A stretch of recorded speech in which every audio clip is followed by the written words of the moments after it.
What's that? We're going to be on this side. We'll be on this side, boy. We'll be on this side.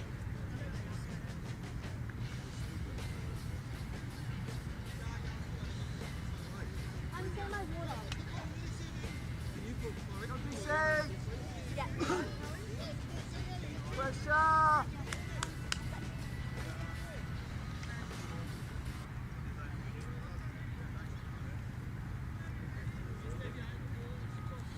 Come on, DC! Okay, do you have lights? You alright?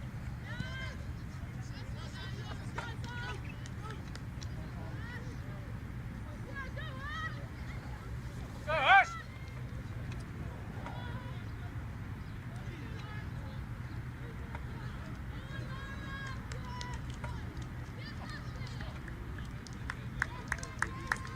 DC!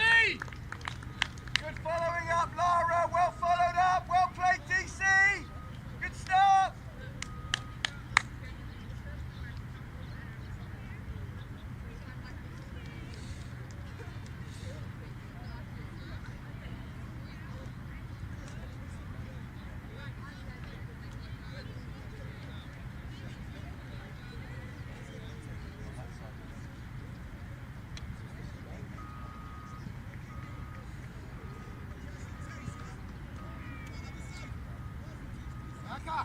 Back up!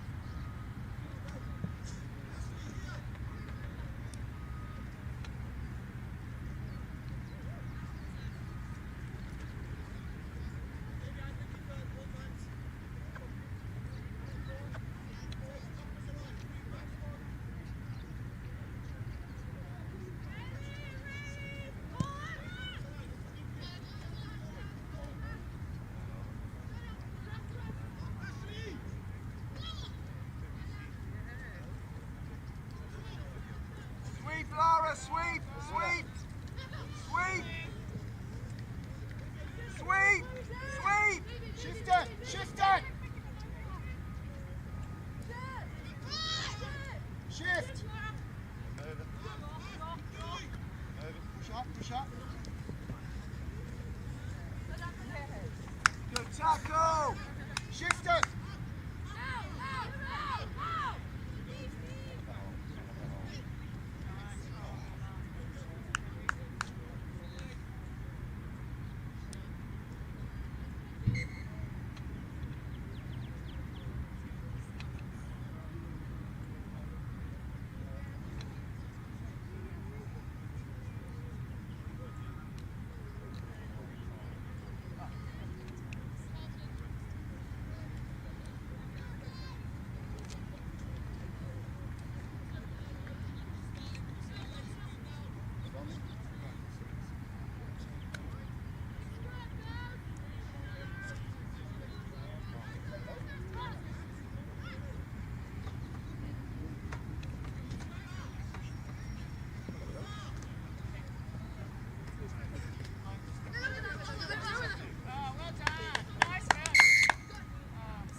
Quick! Good bell. Go, Chloe! Go, Chloe!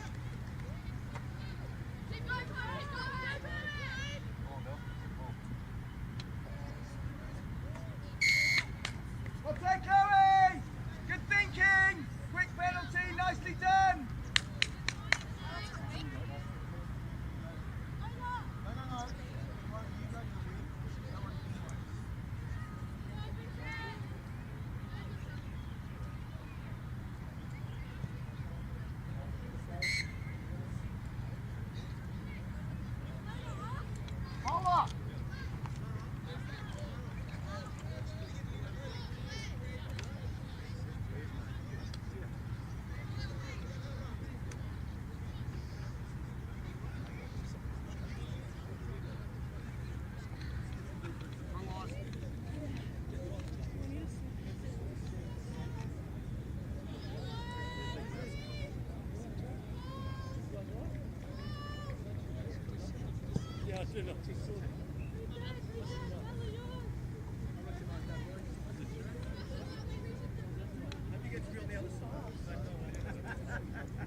Come to rock. Shift it, girls. Well played, Zara. Good defence.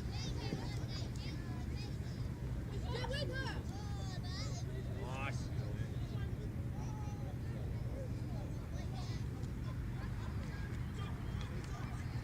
Nice. Laura. Good tackle, Lara. Low and close.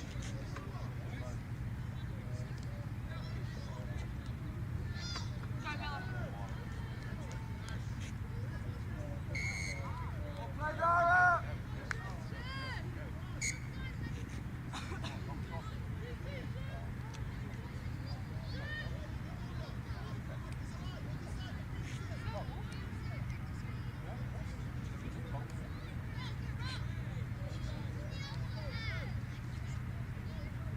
Lower in the tackles, girls.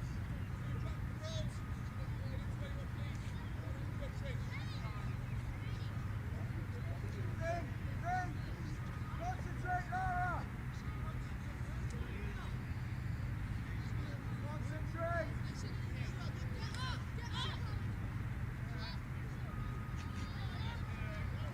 Go, Laura. Go, Laura. Yes, girl. Support! Support! Support! Use it! Pass it! Thank Kamala. Great support. Well done.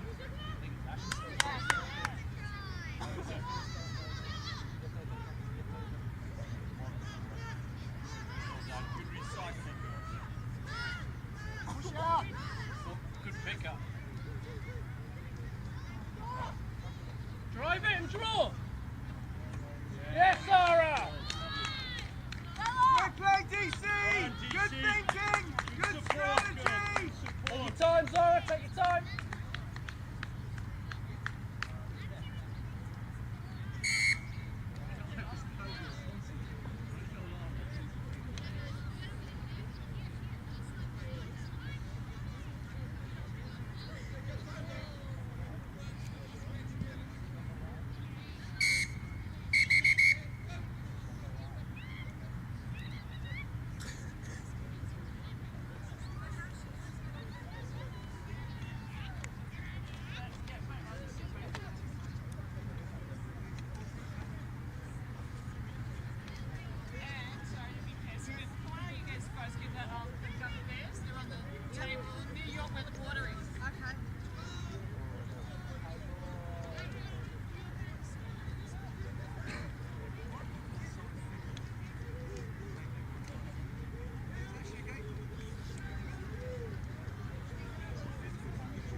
Same again, girls.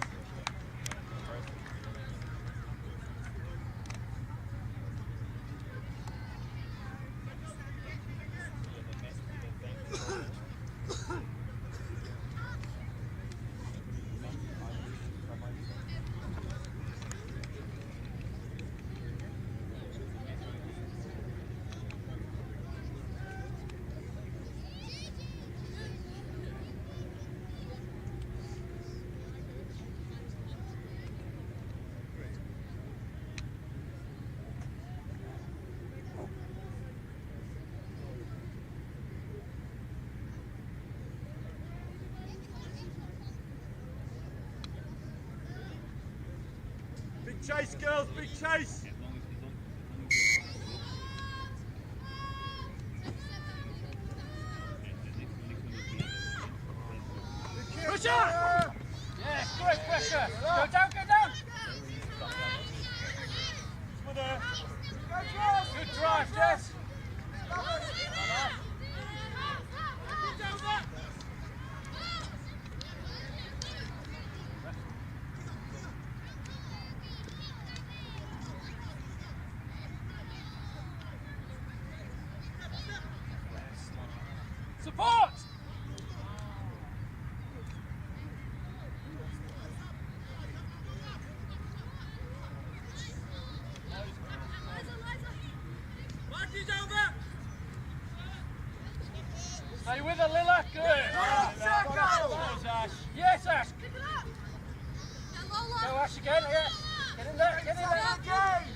Jess, leg drive. Get her down, get her down. Through, girls. Shift left, shift left.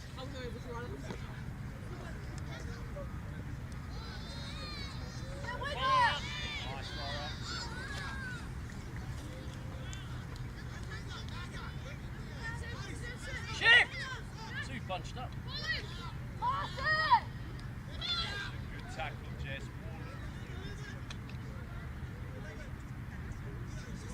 Line.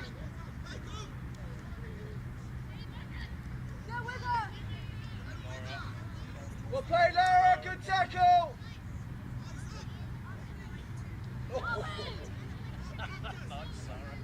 Push, Jess. Yours, Jess. Well played, Jess. Well played. Excellent. Recycle. Run, Ash. Yes, Ash. Yes, Ash. All the way. All the way. Support. All the way. Nice running. Take your time. Time. Great sevens, girls. Excellent turnover, Jess.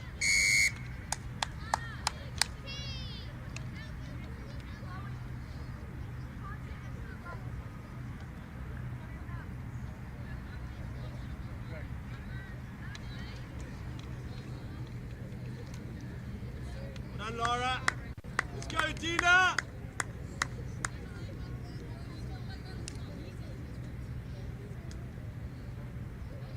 Nice, Laura. Nice, Laura. Well played, champ.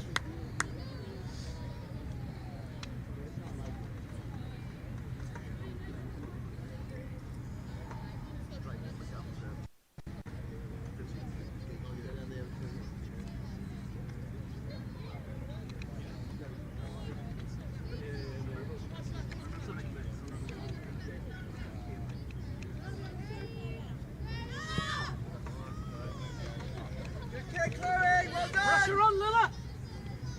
Good, Lilla. Lovely, girl. Great tackling. Through, Jess, through! Good work.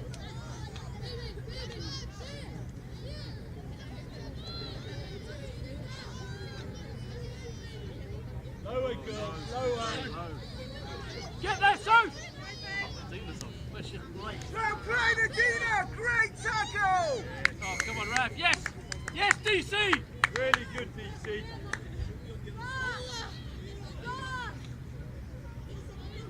Nice, Soap.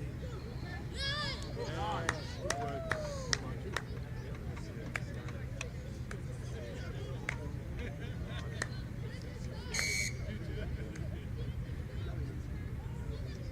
Well done, Sophie.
Is this one coming, right?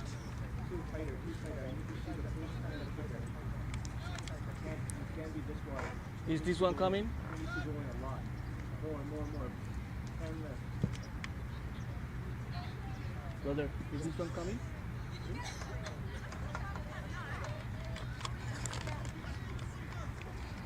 Ya, Raquelita, gracias, ya.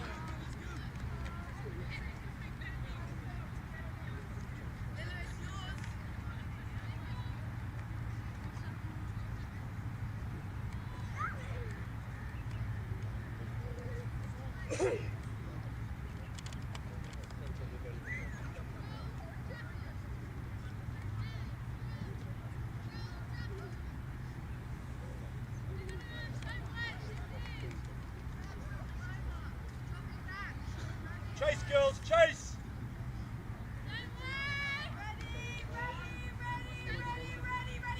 Nice, low.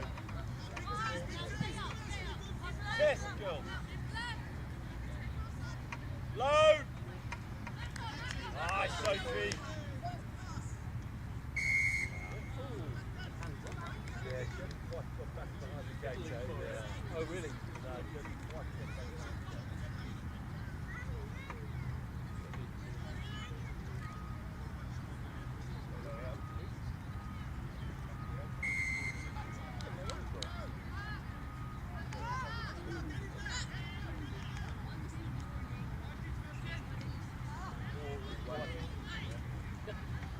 Yes, Regina.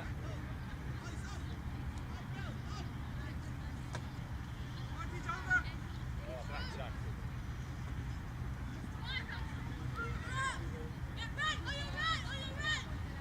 Oh, lovely girls. Blinking it, Gina. All the way, Tina! Weave! Weave! Yes, DC! Nice, girls.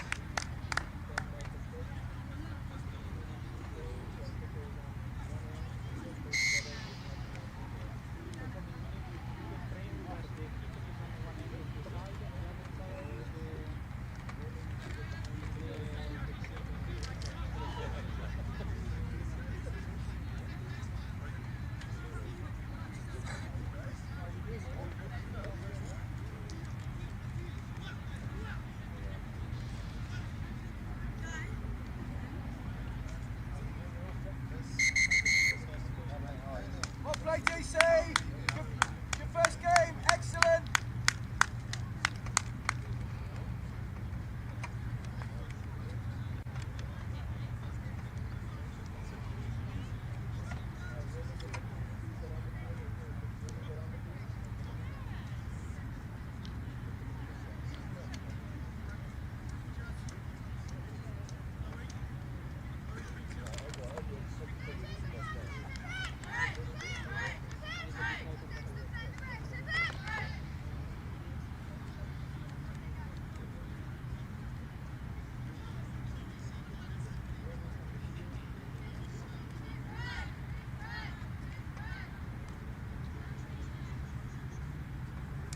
Well done, DC.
data.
Yeah? Oscar, come in, sit. Come in, you just switch. And you switch and got Tamar sits up field. It's field 2 active. Have you got a dongle for theoretic over field 2? My trade deck is active. Sorry? My trade deck is active. It's live already? No, it's active and it's on. Okay, it's receiving a picture. I don't know from here. I have to go check. I only Okay, have go check. Go check and we'll get jumping up now. Sorry, man. Tell me you're sorted? Yes, switch off.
Good afternoon and welcome back to the World Schools Festival here in Abu Dhabi. And we're on pitch 1 and we've got a trophy game now between ROos kicking off in their brownie maroon colours, playing against DES, and an immediate fumble there and an opening score for ROos. That was a really fortunate start to the game for them. So although the chyron at the bottom of the screen says Africa versus RTA 2, it is actually Dubai English Speaking College in the red, playing from right to left, and ROos with that opening score. So 5 points to nil to ROos against Dubai English Speaking College. That all happened so quickly, I was not able to even pick up the try scorer.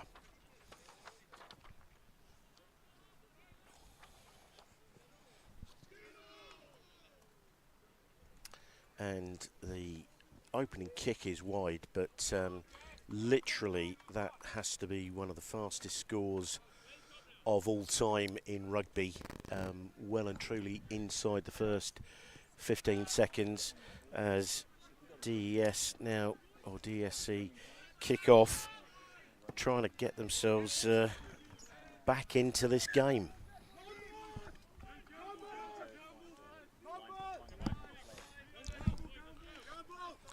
A decent exit there.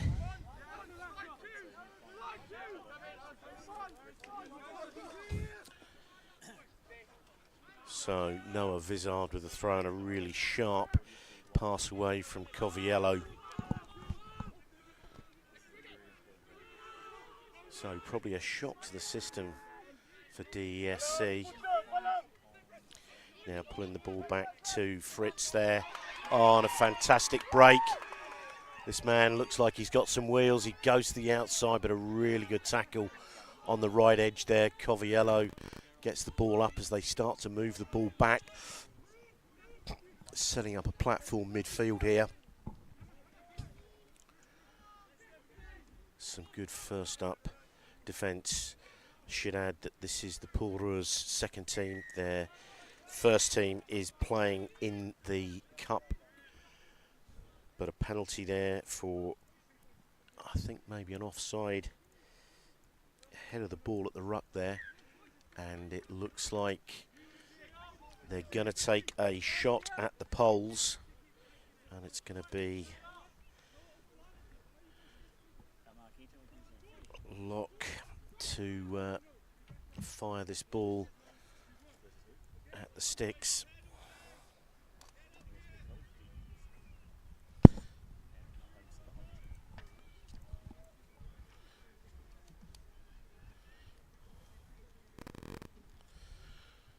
So there's barely 2 minutes on the clock, and we've already had an opening try from ROos, and now Dubai English Speaking College lining up this kick.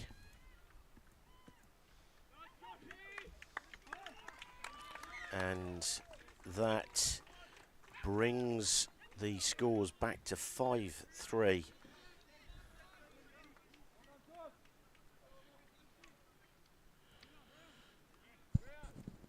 So Locke from DSC there.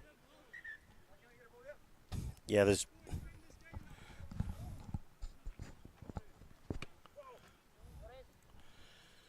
a fantastic kick of the ball by the physio there from the sideline.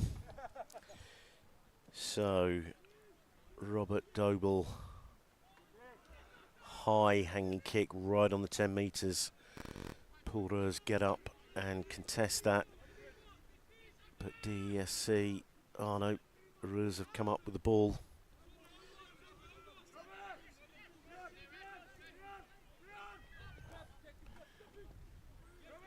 So ROos driving up to the 10 metres line. It's the first decent bit of open play that ROos have had to get the ball, and that ball well out in front. And DSC really sharply over that ball. Cavaliers digging in for it. Decent ball out the back. Fired all the way over to the winger. Mashmore. Looking to really protect this ball in the wide channels there. Ethan Short just bobbled that ball up.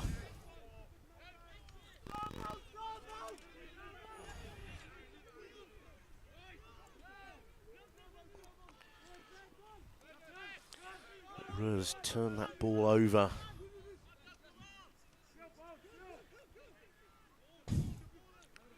Ball sharply away there from Jaden Powell.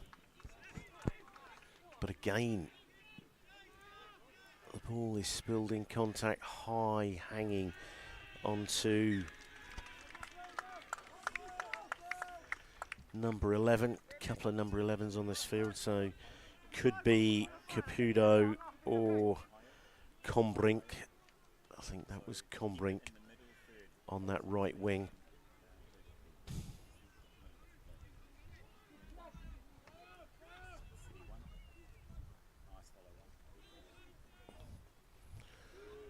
Oh, fantastic tackle there from Paul ROos, sending them back from where they came. Options cut out.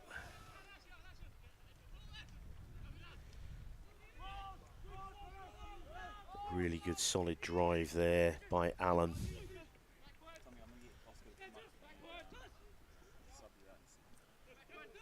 And Locke looking to tidy this ball up at the back. And Paul ROos come off their feet.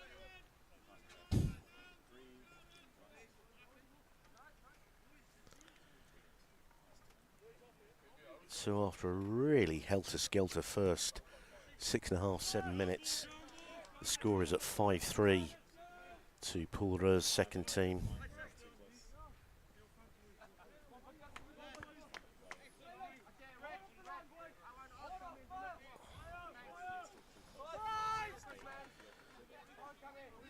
So this Des team, Noah Vizard with the throw into the line out here. Got some relatively tall timber, goes to the front, but it's overthrown. And ROos come up with the ball. Powell, half-back digging in and some real good leg drive there. Just some hands across the back, but a good spot tackle there by Des. But they've got it out onto that right edge and then making some ground. Finally bundled into touch. Riley Combrink there, but he's taken some good 10 or 15 metres. Good line break there.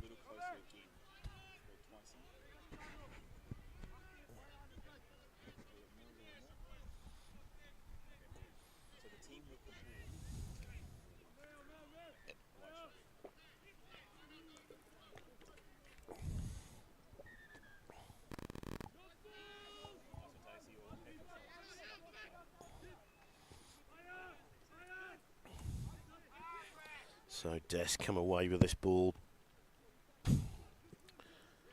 That's a big, deep kick. Virtually landing on my commentary table there.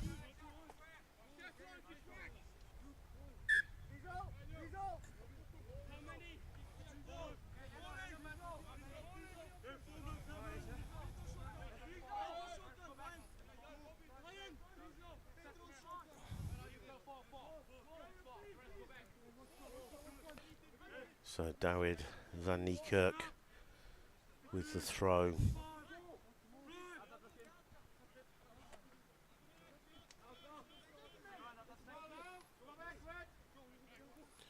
Safely at the back of the maul there. Looking to play it through the front in the middle.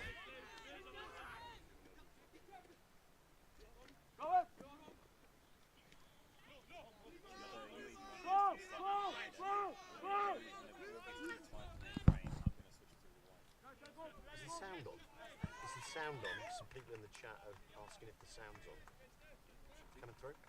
Double check, but I'm hearing it.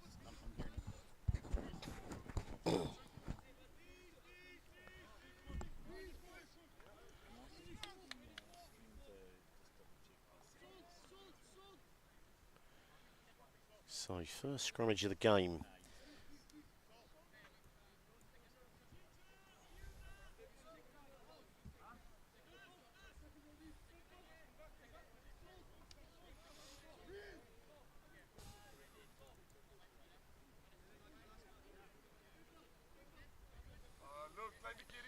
So some people in the chat asking when the Kelston game is on. It is at 2:30 Abu Dhabi. Westlake will be on pitch 2 today. This is pitch 1.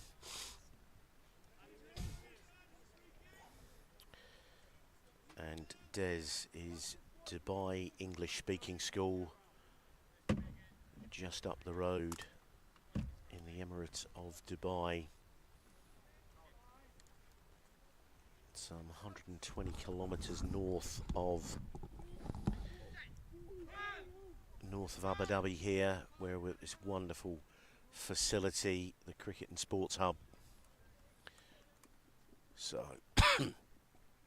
Des covering in the backfield, and Lock, the fullback, tidies this up again.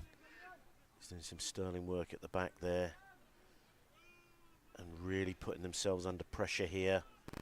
Only 3 or 4 metres off their own line here. They're going to have to work really hard on it. Charge down in goal, so that will be a scrum 5.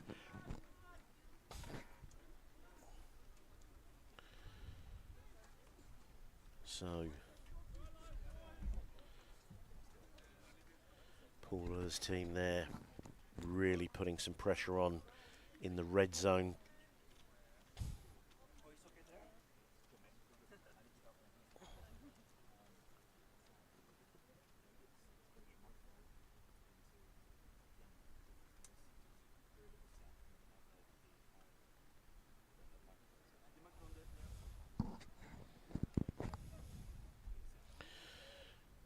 So Porter's about 5 metres out.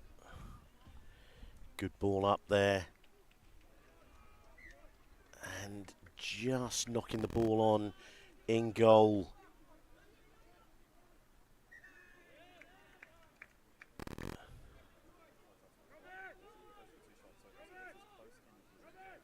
The referees brought it back for an infringement at the scrummage. So Porter's looks like they're going to kick to set up the line out here. Just 5 metres out.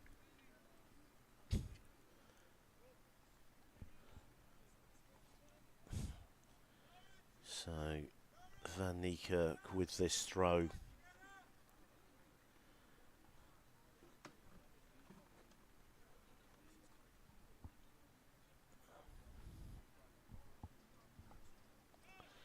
Oh, the ball's overthrown and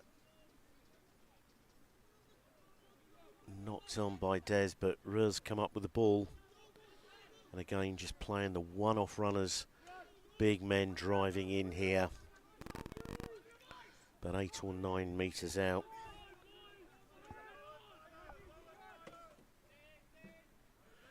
They keep coming around the corner to this left side. But some really solid defence on the blind side there from Des. But they're going absolutely route one here, and the ball's popped out. And the referee judges that Des have got over that and won the jackal.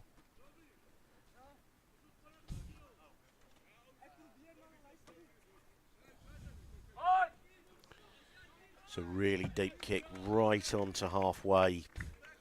Fantastic kick. So almost perfect conditions here in Abu Dhabi.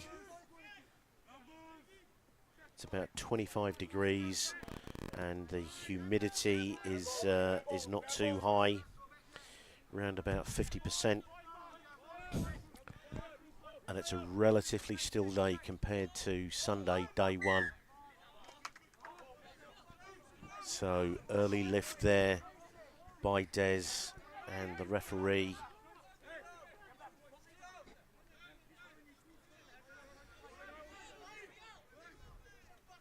So Powell Goes with his forwards, short runners. Really good counter ruck there from De Jong. And yet again getting in over that ball. So with 7 minutes gone, 5 points to 3. After the first 15 seconds, ROos just intercepted a bobbled ball from the kickoff reception by Des and dotted the ball down. But since that time, Des have got themselves a foothold in this game, with Locke scoring a penalty to bring the scores back to 5 points to 3. The clock has stopped at 7 minutes.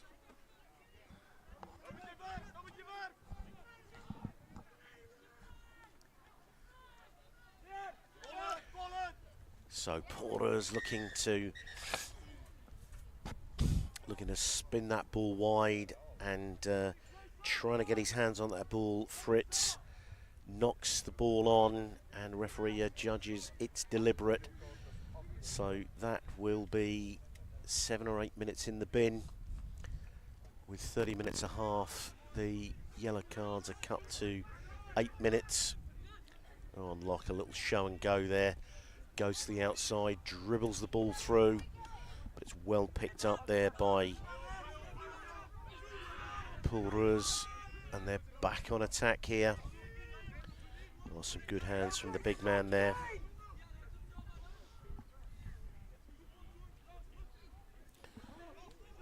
Fly half double there.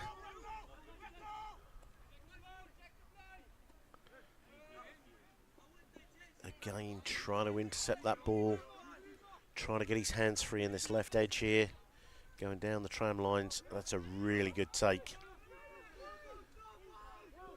Kept those legs pumping through the contact. And big double blast from the referee there.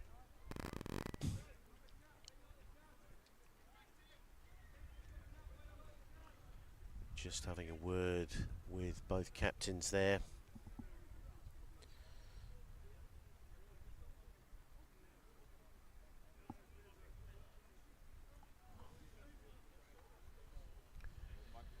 Caleb Coburg.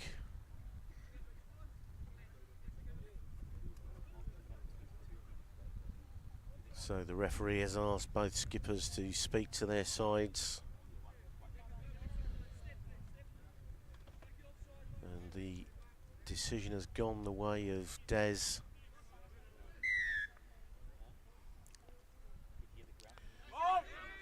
And they've missed the touch. And Cupido has ROos streak off to the right edge here. Oh, and a good inside tight line there. Powell pulls this ball inside and they get the ball up to Van Niekerk.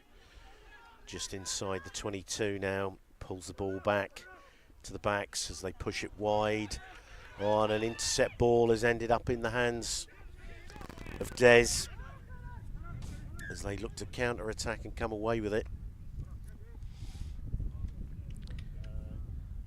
Ball ended up in the hands there of Macaulay. This big, strong, powerful number 8 for the ROos second team.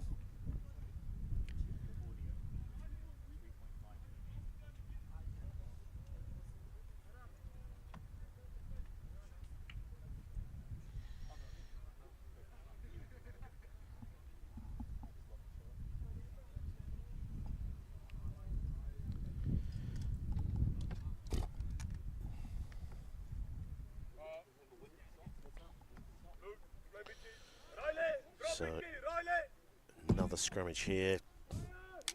This time a Des feed.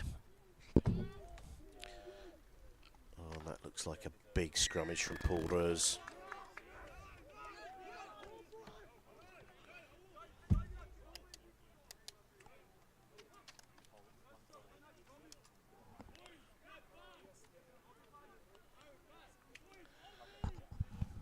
So penalty there for the ROos team. Really getting on top in that scrummage. And they forced the line out here. Probably about 7 or 8 metres from the Des line.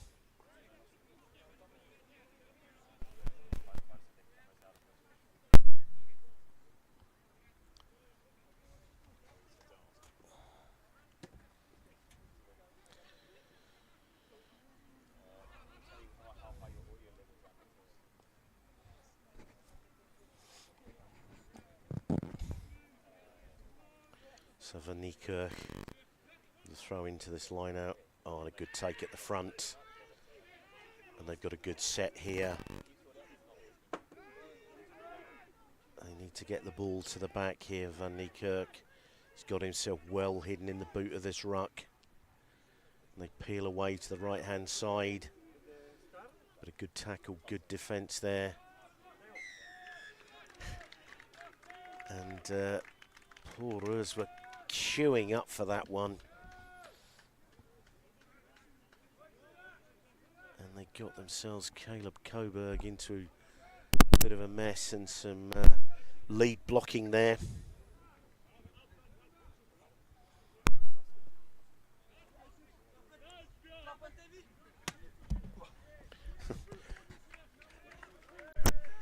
And some heroic work there from Capito, trying to keep the ball in. Saved me on the commentators' table here. So Noah Vizard with the throw in here.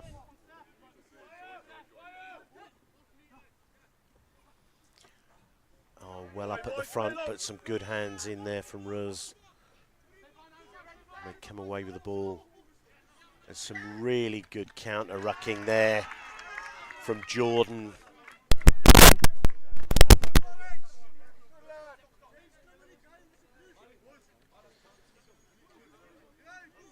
So Jordan just had the ball tipped out of his hands at the front of the line out there.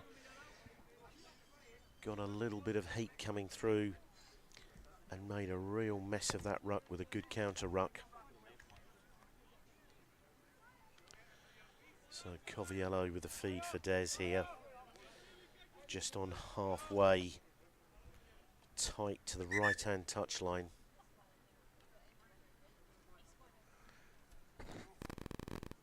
So they now bring back their man. So Des are now back to full complement of 15. Fritz back on the field.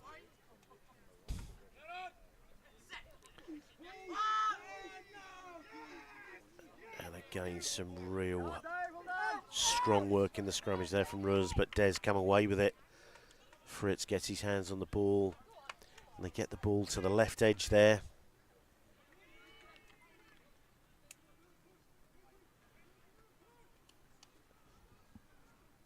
And Blomiert gets forced into touch.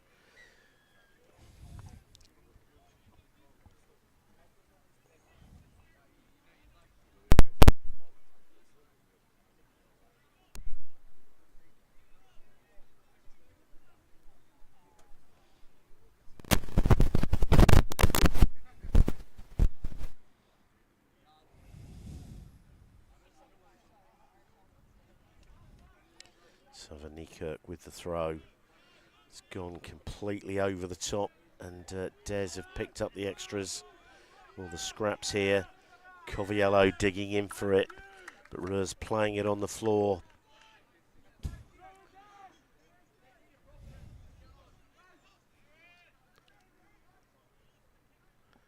So they're calling up lock. I don't know whether this is going to be a shot at goal. Yep. The referee has signalled there, so Locke was successful with his first attempt.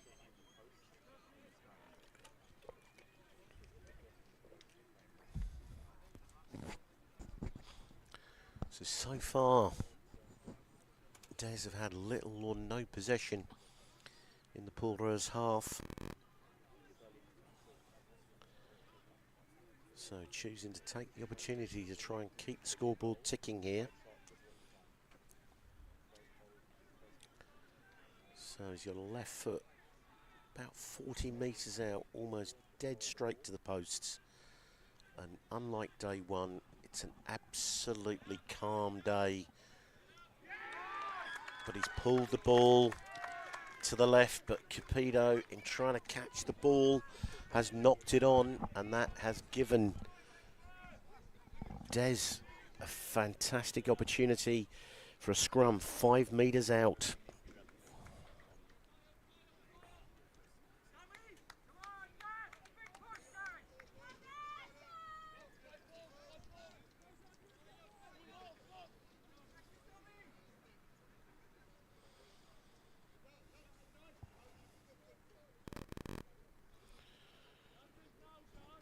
So Paul ROos Gymnasium, one of the famous rugby schools of South Africa,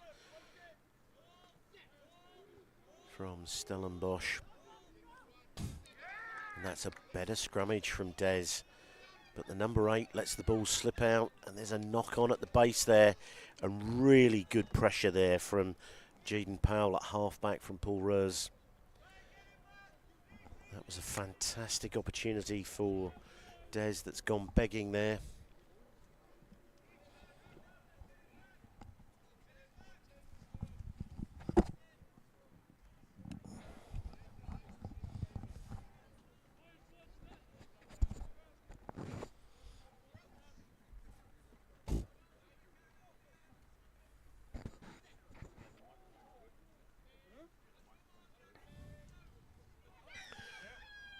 So the ball's gone loose there, and the referee awards a penalty to Paul ROos, which will give them an opportunity to clear their lines.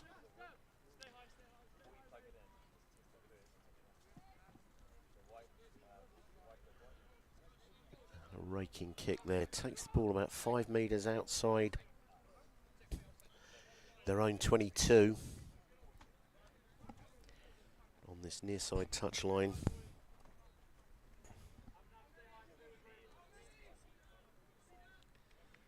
Vanika with the throw in here.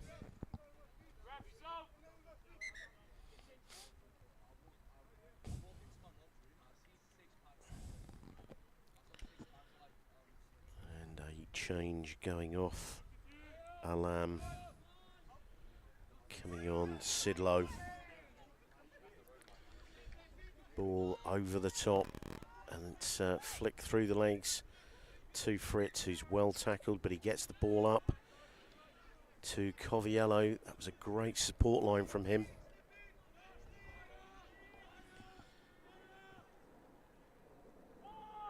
So Coviello recycles himself and digs in for that ball. Really active halfback here. On a little chip over the top, but that's easily taken and marked at the back. Urquhart there with the chip over the top. Should perhaps have kept it in hand.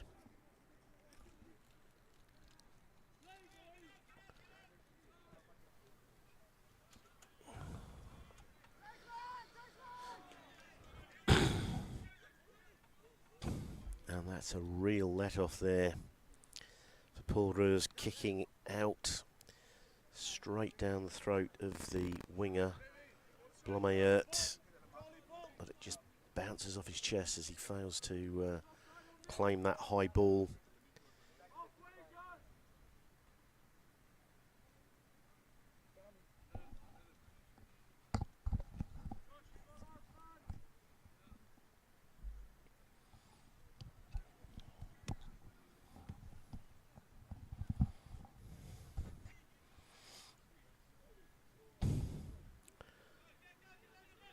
Another feed there for ROos. Oh, and a good ball through the front there. Harrow Goose making some good ground there. Playing around with the ball. Powell goes quickly. He's eventually brought down.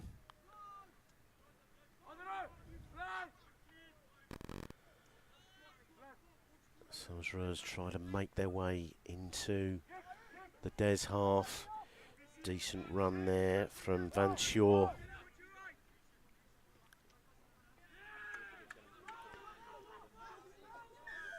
Good tackling, but tackler not rolling away there.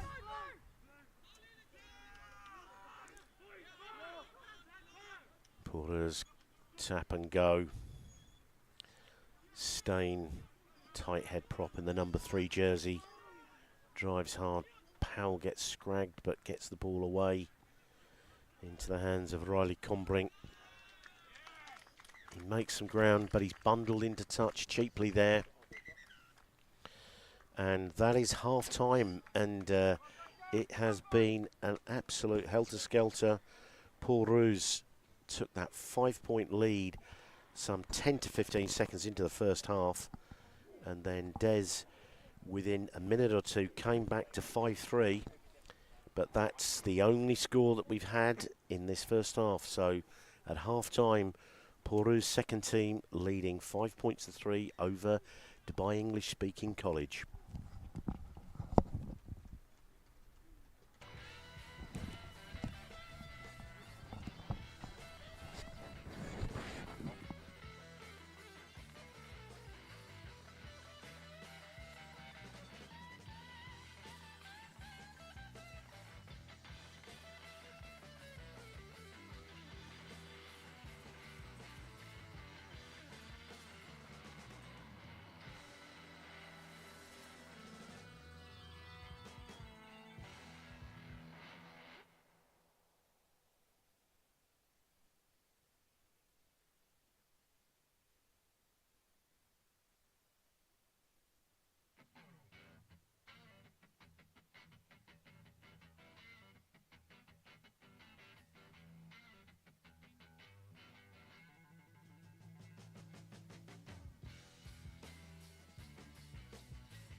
So welcome back from half time.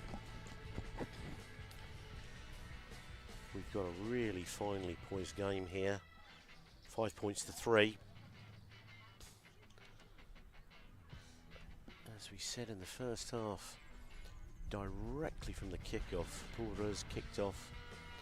Des fumbled the ball, and within 10 to 15 seconds, ROos popped onto it straight through and scored for the first try inside 15 seconds of the game.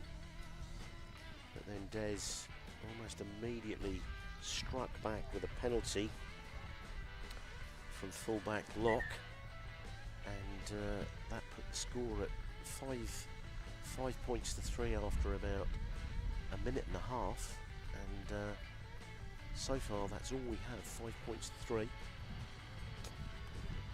This slender 2-point margin.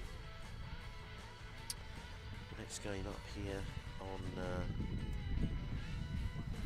pitch 1 here at the Abu Dhabi World Schools Festival is the much fancied Kelston Boys High School against Zambezi Steelers, who have got a lot of Zimbabwean international age grade players, as well as a couple of New Zealand secondary school players. So that should be an absolutely fantastic setup. And then at 4 o'clock local time, we have Harrow School from England versus the ROos first team.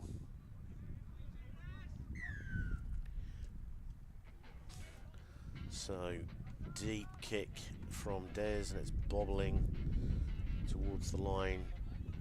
And ROos kick it out, but it hasn't found touch. And Fritz doubles round, gets the ball on the outside there into the hands of Urquhart, the fly half, but he gets bundled into touch.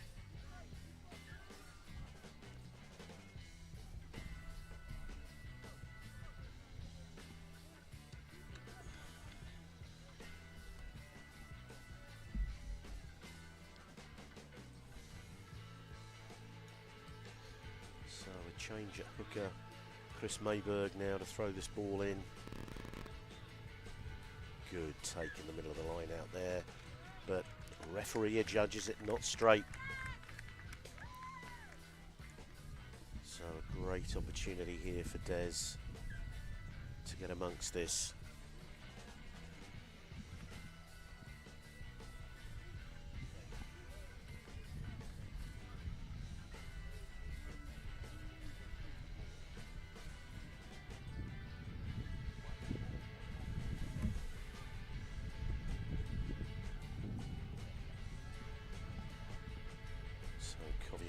With the feed for Des.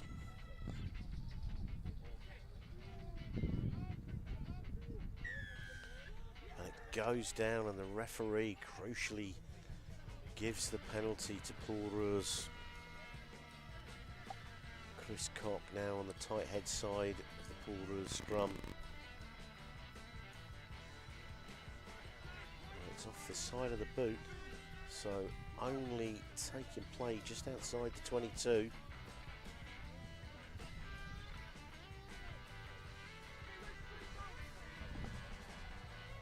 So there is now a very, very slight breeze picking up just on the backs of Des, so they've got this slight advantage here.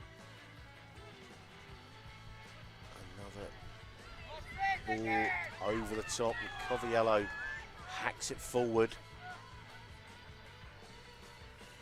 The referee has come back for a knock on.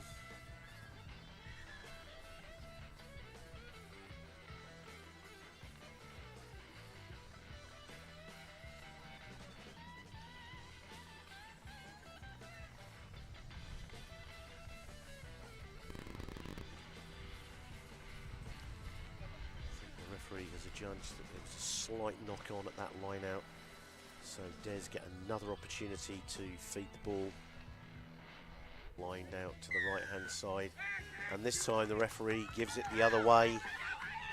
Des attacked this line with Kutzia but he's gone so hard in. He's left his support behind, but he's made his presence felt there. Great D from Paul ROos, but he's taken somewhat of a knock in bringing Kutsia down.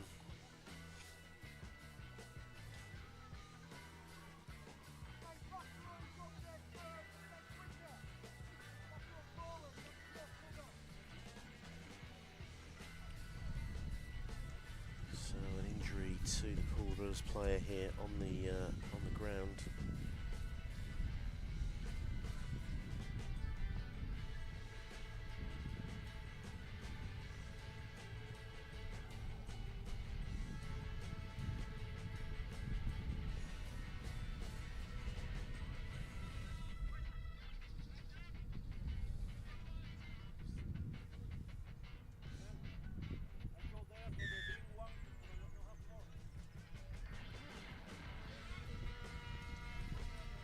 Again, ROos clear the ball.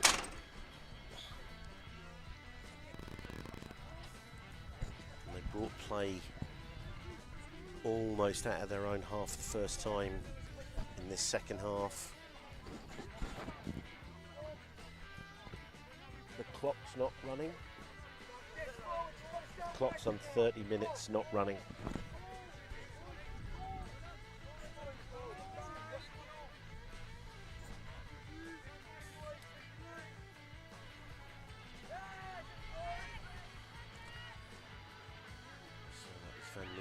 Throwing the ball in there.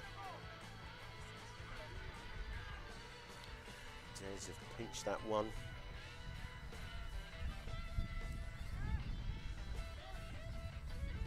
Fly half Urquhart, big man for a fly half. Looks after the ball. Des opting to go with one-off runners here. Ethan Shaw gets the ball up to Kutsia. Bring the ball back to the open side now. Jamin with some really good footwork, keeping those legs pumping through contact there. They come back to the left-hand side to Kutsia. Now to Urquhart, drops it on the toe. Oh.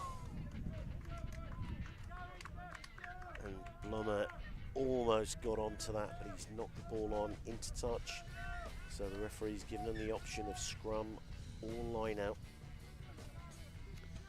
ROos have opted to go for the line out.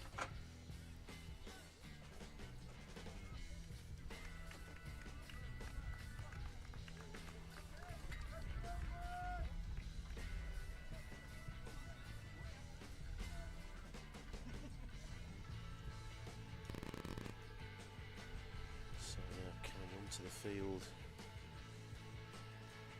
17 Blummer replacing the other Blummer, so I can only imagine that these are brothers.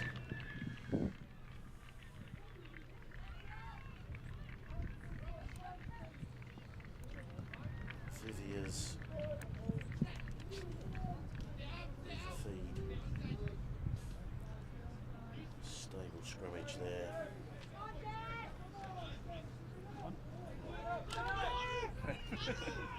Ball up there from Tian Basson.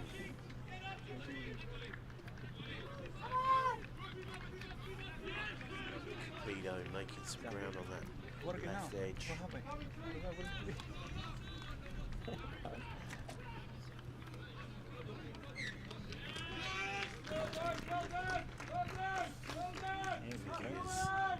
Just guilty of reaching for that with his hands. Not having his feet in the right position at half back there at the base. Just bobbles that ball forward.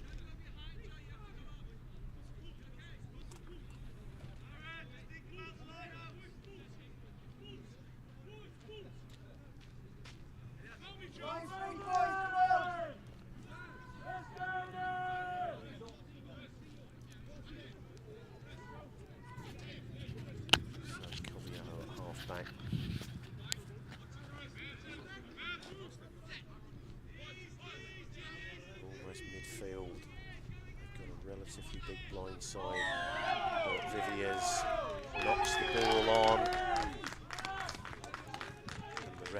says that is a yellow card, deliberate knock-on at the base there. So great opportunity now for Des. And Locke is going to have another crack. This time fully 45 metres.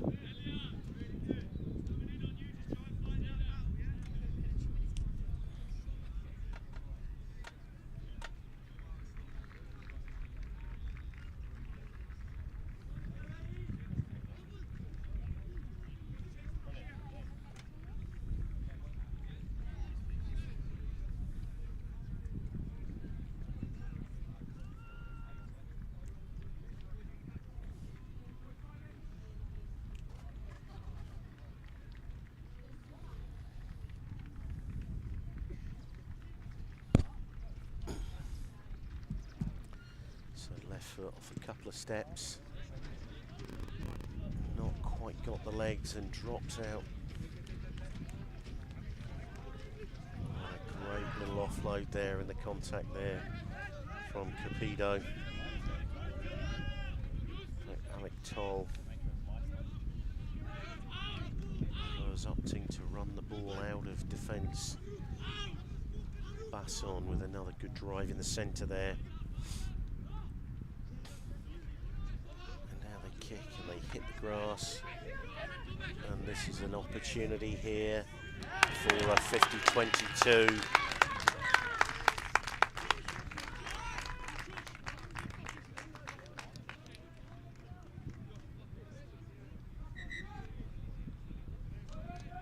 Great heads up rugby there.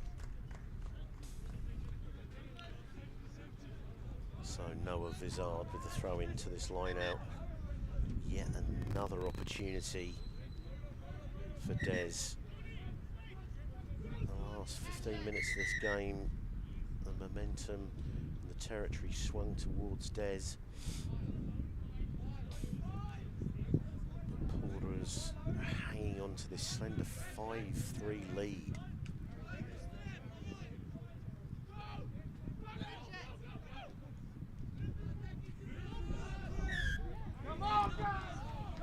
So basically delaying the put in, and some back chat there from Des, and the referee turns the free kick into a penalty and marches them back 10 minutes or 10 metres.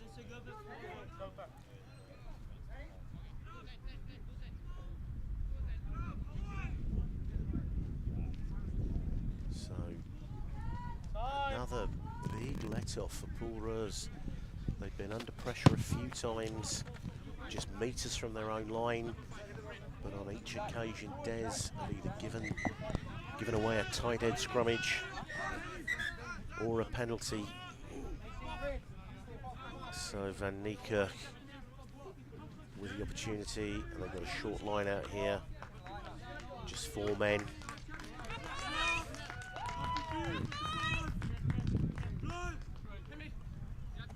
Good take off the top there.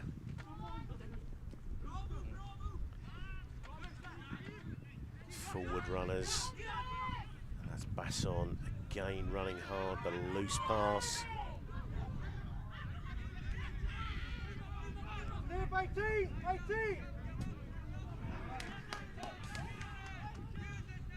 And now DS pick up the knock on.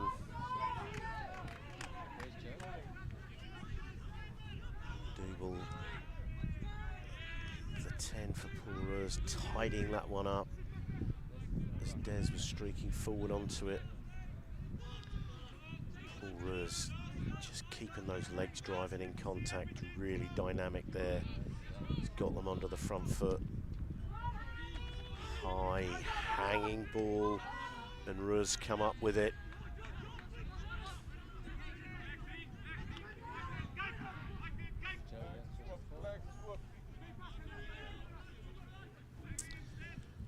And in the chat there, Alex 02 streams, yep, the score is still 5 points to 3 to ROos.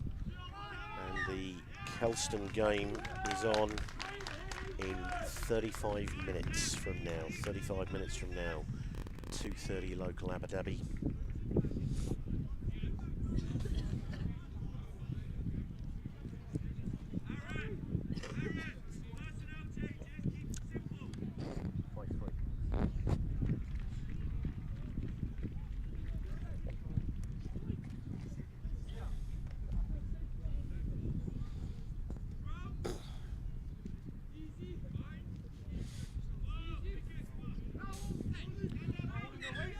So right on halfway.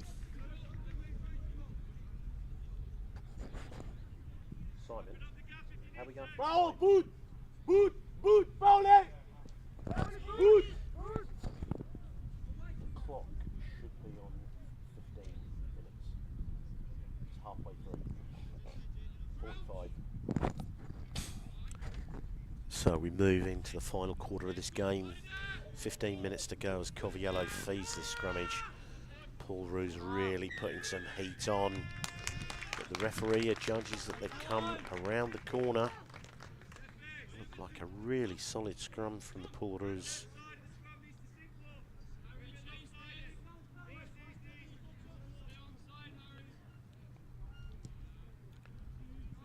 Work it. Pushes the ball just outside the 22-metre line.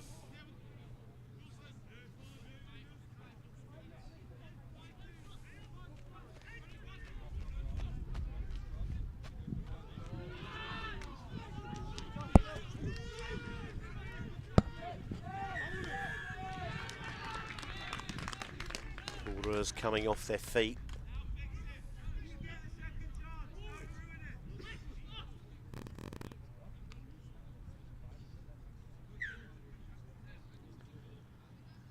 And Locke is going to give it another go.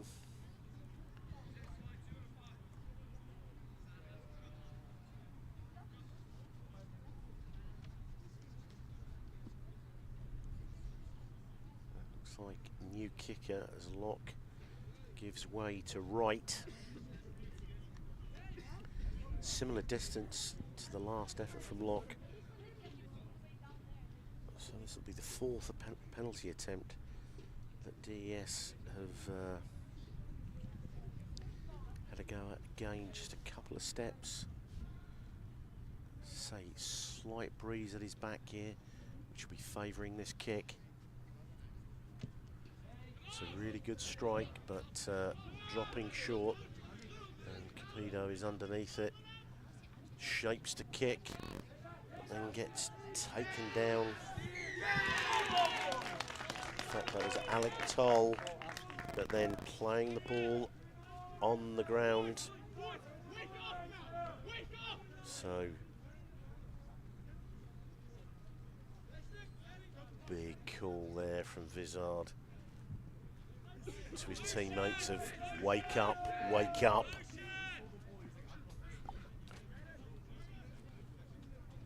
So small on the hooker position, just 5 metres out. This is one of the better opportunities that DES have had so far in this game, but they've had virtually all the territory and the pressure.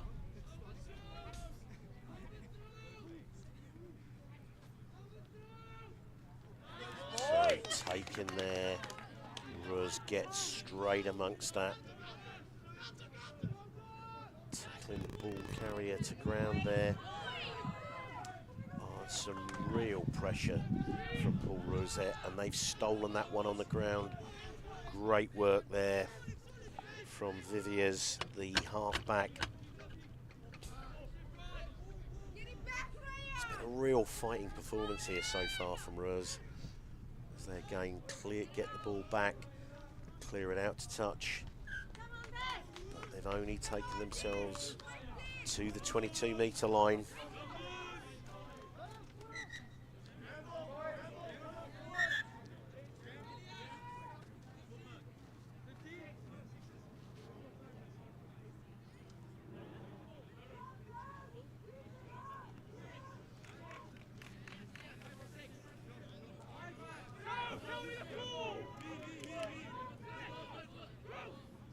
So Small with the throw. Tapped off the top, down to Coviello. Jamin, again with some really good footwork there. De Jong carries it on again. Coviello digs it out. Small gets the ball into the hands of Blommer on the right wing now. So Des moving the ball left and right. Good carry there from Ethan Shaw. Small to Jamin. Blommer recycles himself all the way onto the left wing now. Khan.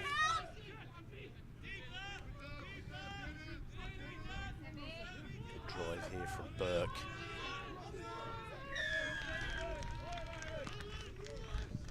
Paul Reus' defence line was not dented one iota, all on their feet, and made it really hard work for Des to make any ground.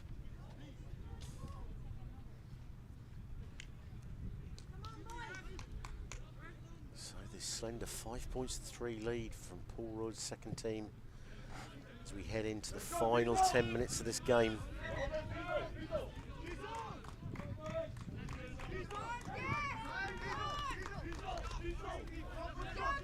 Unless, tell the force to pick her up. They're not fucking hitting it out. Get it down, shoulders, hit it.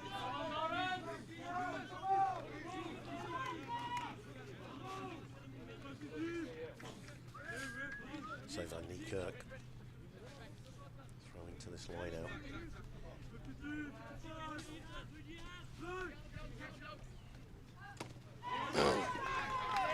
Ball drops into the hands of De Jong.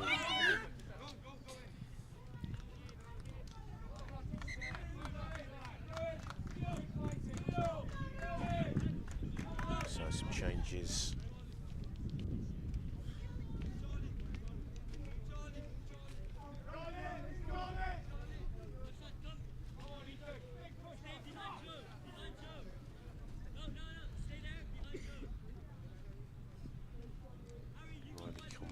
Making way.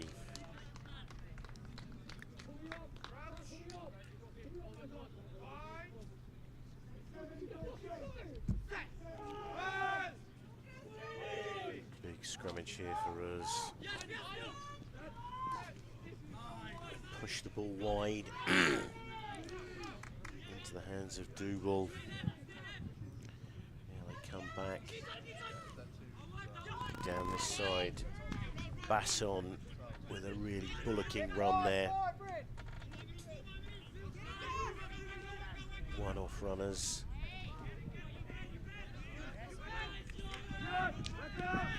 And Des really getting after that ball. Just failed to pick it up and knocked it on there, De Jong. He's really given his all so far in this game.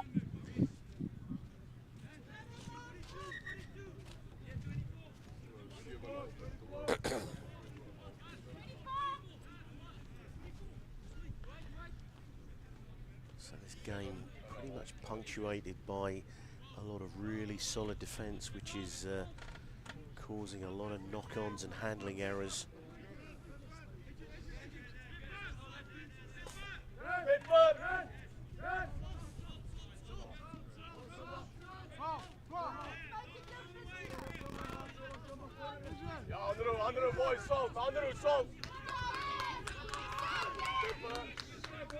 So swing the ball out to the left edge.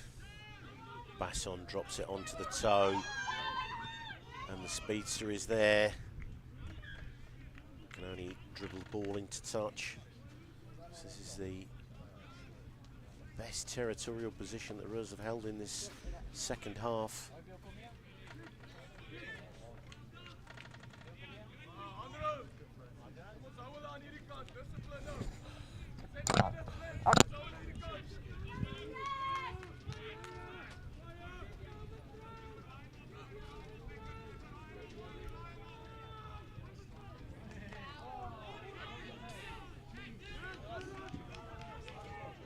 So ROos now putting some pressure on The Des line, their turn to defend. Just short. The referees are judged a knock on. So we're just over 5 minutes to go. Des have got to go fully 95 metres if they want to take the lead. We've had this slender 2-point lead for ROos since the 2nd minute of this game.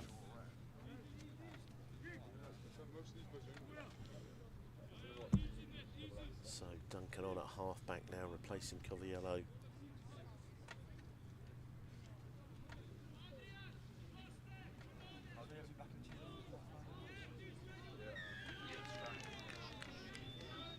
Crucial scrum penalty here for ROos' second team. Now what will they opt to do? Will they look to the posts? No, they are going for a short tap here. Oh, that is a huge drive. The ball is up.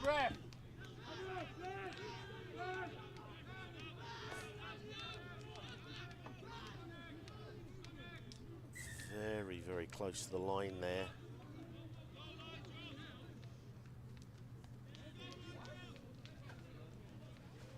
And the referee's given a scrummage back for ROos. Couldn't see whether the ball had been grounded or not. Some real desperation defence there from Des.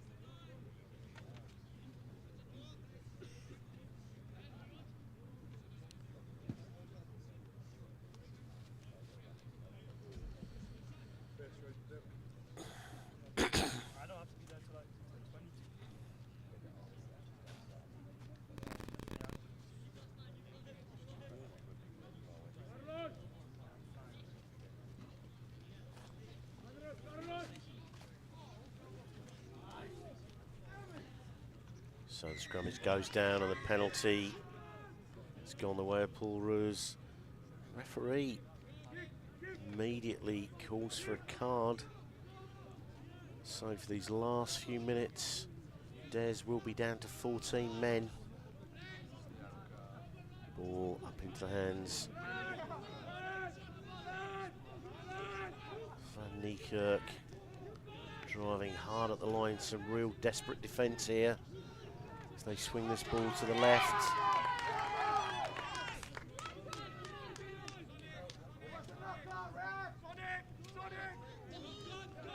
Van Niekerk with the ball again.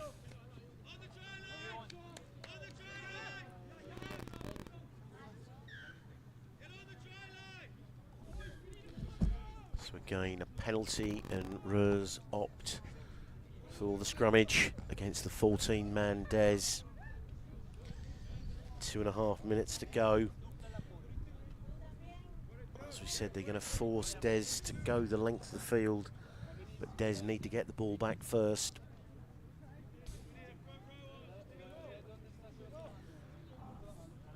As they bring a front rower back onto the field.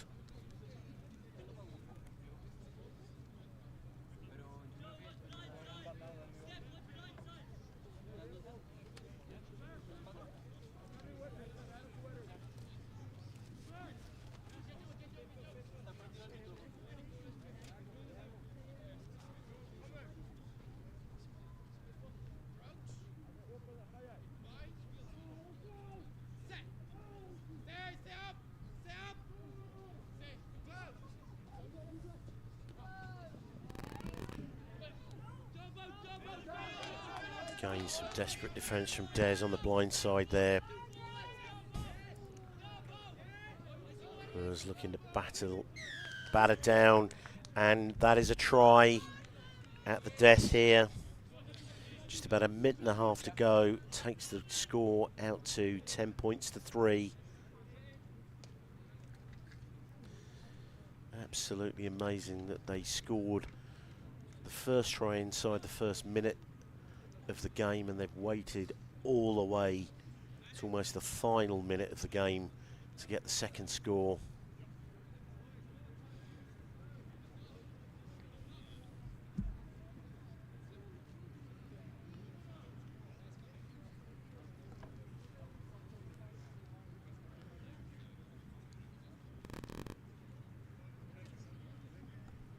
So the Porters fullback. It's either Luke Van Short or Daniel Whitehead. 2 15s on their team sheet. Lines up this conversion. A really good strike, but pulled to the left. So that gives an outside chance with about 20 seconds to go. And potentially one restart.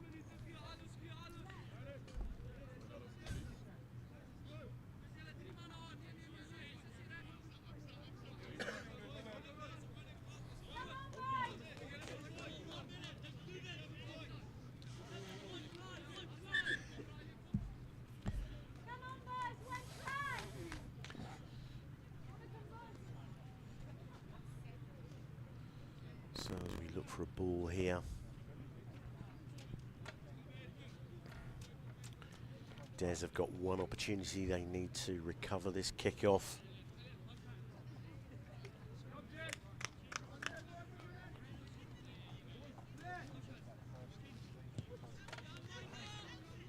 High and hanging.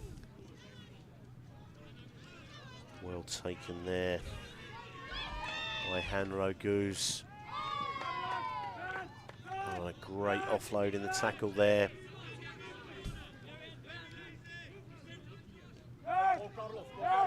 Great tackle there from Des.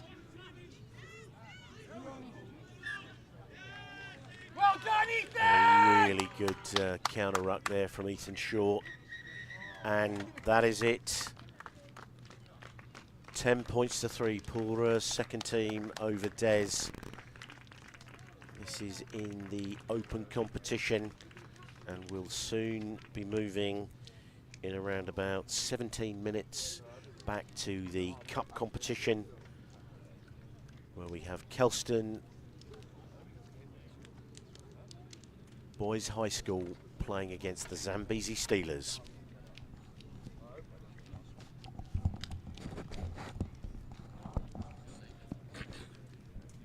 Off, yeah.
check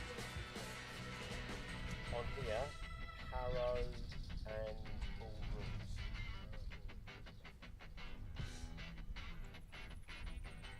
Alright. I'm alright, how are you?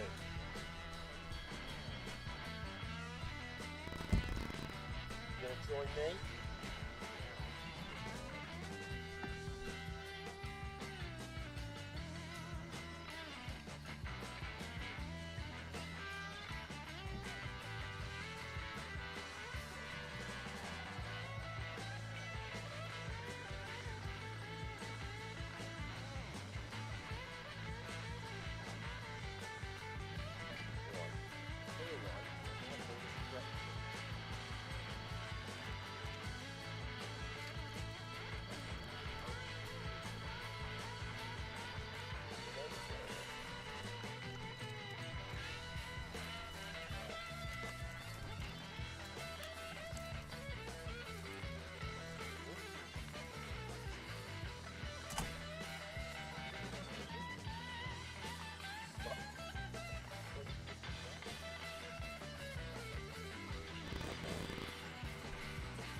Another chair for Simon.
Back until we kind of sort of was about to go in or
Let's put a new battery. Field,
So welcome back here on pitch 1. So day 2 of the Abu Dhabi World Schools Festival, and we are back to the Cup games, and we have Kelston Boys High School versus the Zambezi Steelers. The Steelers, a touring side that was created in 2012, mainly from Zimbabwe, but they have a few guys in from the UK, New Zealand and South Africa. And they've even got a young man, as we see the Kelston boys start their haka.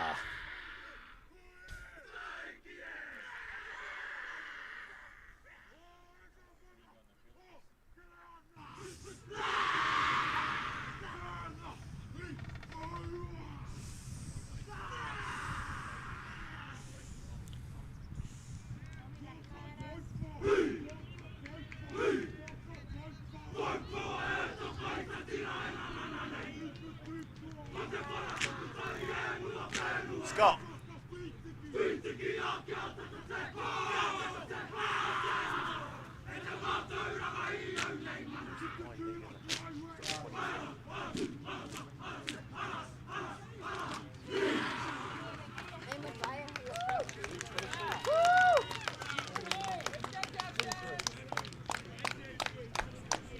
So rousing haka there, led by Kalani Mulavai.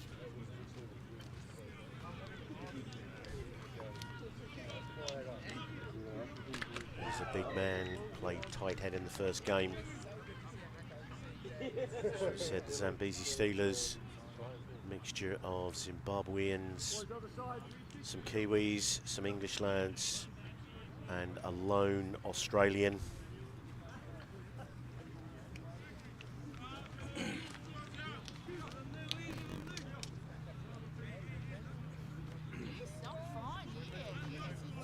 So the Steelers will be kicking off. They are in their dark blue jerseys with lime green cuffs and collars. And I'm joined in co-commentary by Simon Sinclair. Afternoon, Simon. You looking forward to this one? Can't wait, Cookie. It's going to be a cracker. Really enjoyed watching Kelston play. The Zim boys did well the other day against Millfield. There he is. Marius Joubert kicks off. Nice take there from Seth Keith. Sam Tuchel all the way back to skipper Twimalo Vainga. The ball, taken back in. So an uncharacteristic error from Kelston boys early in this game. I was just about to say how well they exited the other day, Cookie.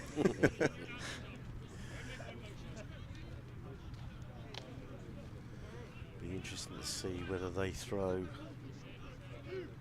Eo Keith up at the front. They did that all day. They keep it away from him, but the other brother Keith gets the tap back, and his number 8 brother picks it up. Good, solid defence there from the Steelers. So Toko now gets a safe exit there. Twimalo Vainga, New Zealand Secondary Schools, number 10.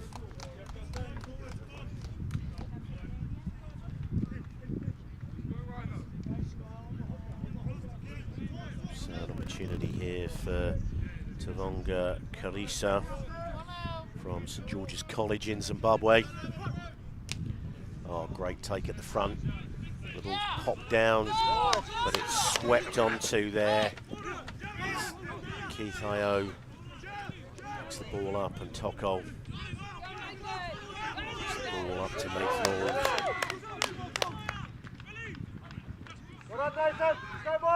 Kelston looking to come away with this, making good progress down the left edge. Hitting and spinning. Steelers in over the ball. Kelston bringing it back. Going from edge to edge. Tuimalo Vainga there. Gets the ball up to Barlenai Kasakasa, who's streaking away. The big loose-head prop, Barlenai Kasakasa. And that is the opening score for Kelston. Made that look pretty easy. They swept through on that line out, Simon, and the rest was history. Yeah, I think the Zim boys are going to have to start tackling a bit lower early doors. So, but some great footwork there. Yeah, I think we noticed on Sunday that Harrow were guilty of, making that first tackle but falling off it and letting the Kelston boys run. Sorry, I mean Eckhart Janssen, who they played first game, getting that 33 points to 0 win. And Parsons there with the extras, 7 points to 0. Barely 3 minutes on the clock. But it was a fairly bright start there from the Zim boys, giving it to Kelston their own 22, forcing them to work hard to make the exit. But as ever, Kelston sweeping through transition from defence to attack. High and hanging. He gets the ball up to Fretton. Really exciting man who scored a great opening try. Keith making an uncharacteristic error there.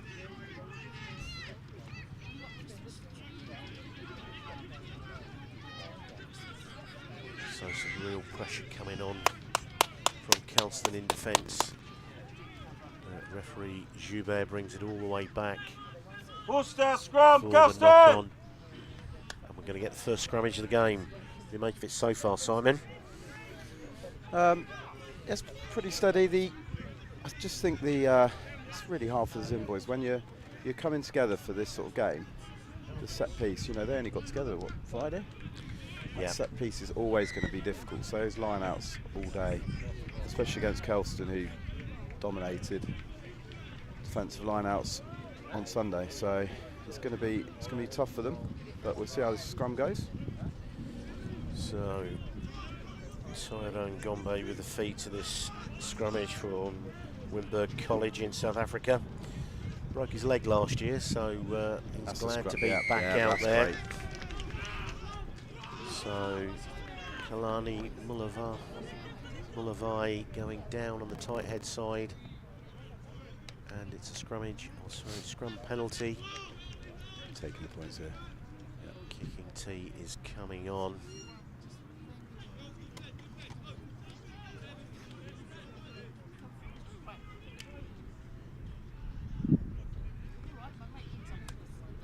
So he spots this ball probably about 30 metres out, absolutely dead centre.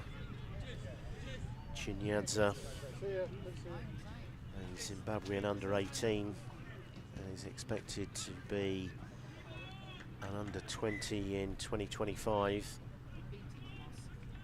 from the Lomagondi College in Zimbabwe.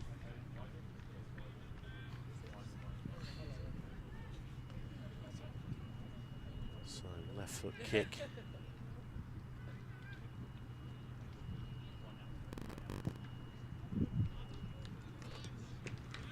And that resembled a little 9-iron there, Simon. So cuts the def at 7 points to 3.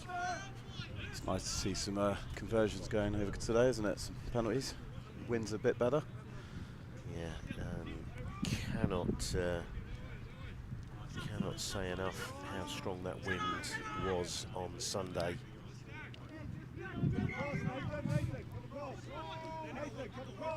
So Kelston go high and straight down the middle. Really good take in the air there by Kamwendo. And, just taken in the air, so referee Joubert immediately gives the penalty No malice in that, just a timing error.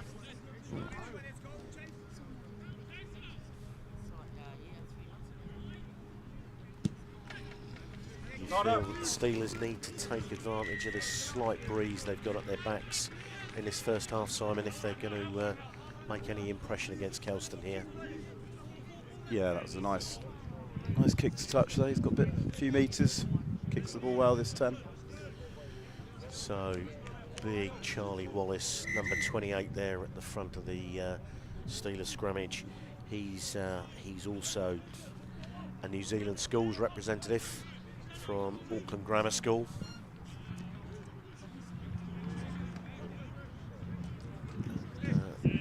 A big man for a schoolboy, Simon. Yeah, very big. That's better.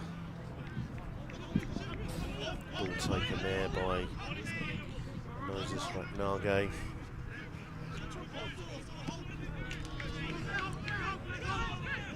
Run there from Kazavozva. Up the middle there, chip over the top. But the mark is taken by Parsons. Quickly onto it, and he's seeking to get some grass at the back. It's really well covered by Camwendo. He's making some good ground on the return there, just into the Kelston half. Chenda there. Another good drive. Kelston pilfer that ball over the top, really strong in defence. Keith there. And going in at the side, Kelston certainly not having it all their own way. Back chat again. They got caught on that on Sunday, once or twice.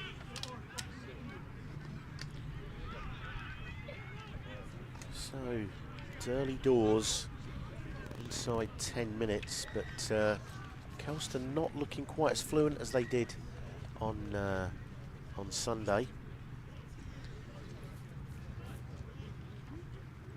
Yeah, their counter again there is pretty solid.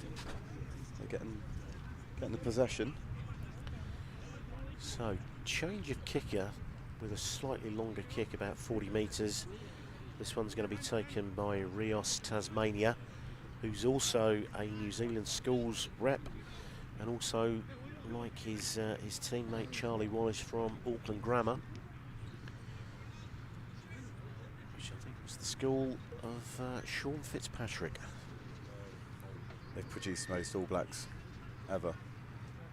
Auckland Grammar, I believe. A really solid That's kick, correct, but it's off to the left, no cigar.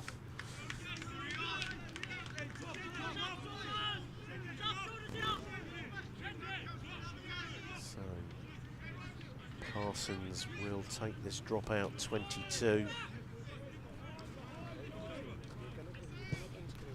Goes deep. Camwendo fields the ball. Tasmania drills it. And it's a 50-22. Cookie, I like this 10. His kicking is top end. That is obviously why he is a New Zealand secondary schools player, and it's actually fantastic to see Tuimalo Vainga for Kelston facing off against Tasmania, both New Zealand schools representatives. Brilliant. Just shows the absolute quality of this Abu Dhabi World Schools Festival. Bouncing out there, going down the blind side, the Steelers. Absolutely not daunted by Kelston here, and Tasmania sees that they're short-handed down that side. First one way, then the other. Oh, Chinyad's a huge pass to the wide outside. They get the ball. Great hands on the outside there by Manyakara, but he gets forced into touch. Some really good individual skills there, Simon. That was a great pass. Just needed to stay in play. Can you wait, I see you. Can you look where the cameraman here? Yeah, Kelston, they're just not getting the ball at the moment, are they? Can you see me waving on your Not getting the time they had the other day with the ball. No. Can you Can you see the cameraman? I think it's likely as the Steelers get into the week, as you said, as a scratch side that have come together at this tournament, they're probably going to get better and better as they start to groove the partnerships. So Sam Toko with the feed. Scrimmage has gone round and Keith comes away with it. Solid run there. Hi. Can you see? Pull it back to Tuimalo Vainga, who goes to the open side. Parsons rips the ball to the right. Can you see the cameraman here up? And the referee Joubert brings it back for a penalty at the scrummage there. Obviously Kelston knew that they were playing with house money there as they tried to rip it across from the right edge to the left. Trying to get the ball into the hands of Jeremiah Lamana. Continue. Yeah, not.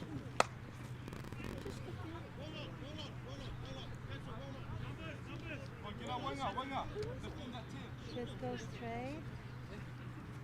It's good to see that we have got lots of people watching in from around the world. I can see an awful lot of people in the chat from New Zealand. Keith just manages to get a fingertip to it. All tidied up by Nathan Auld.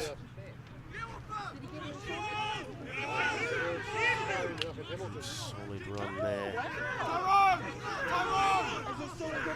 Levay just going up and the ball's bobbled away there, but an illegal hand in spotted by referee Marius Joubert, and it actually gives Kelston possibly the first opportunity to have some possession inside the Steelers' half.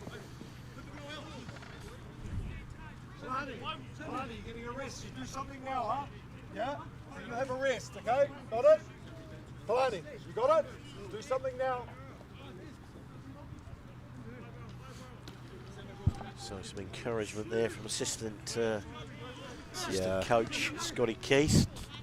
And a great take by his own son there, the number 8, Cooper Namoto. And this ball's gone loose. Steelers looking to hack it forward. Some really good heads-up play following it up there. The Steelers recovered to this, and Tasmania drills it deep, but Parsons, great take. Marlo Vainga pumps this deep. It's getting close to a 50-22 from just outside his own 22.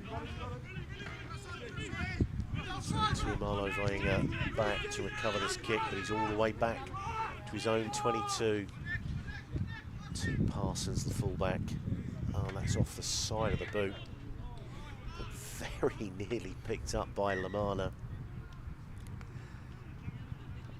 The ball has gone forward, so referee Joubert calls for the scrummage.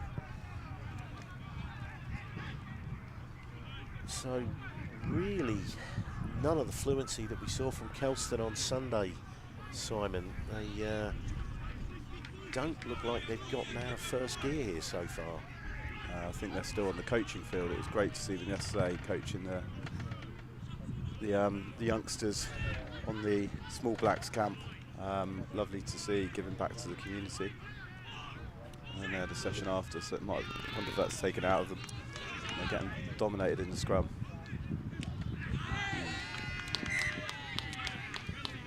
So a sharp pass there from Tasmania to Kamwendo, and it just slips forward. Kamwendo from Kingswood College in South Africa, where he's been the head boy this year. He's also an Eastern Province under-18 representative. He just shelled that one forward. So Toko with the feed here.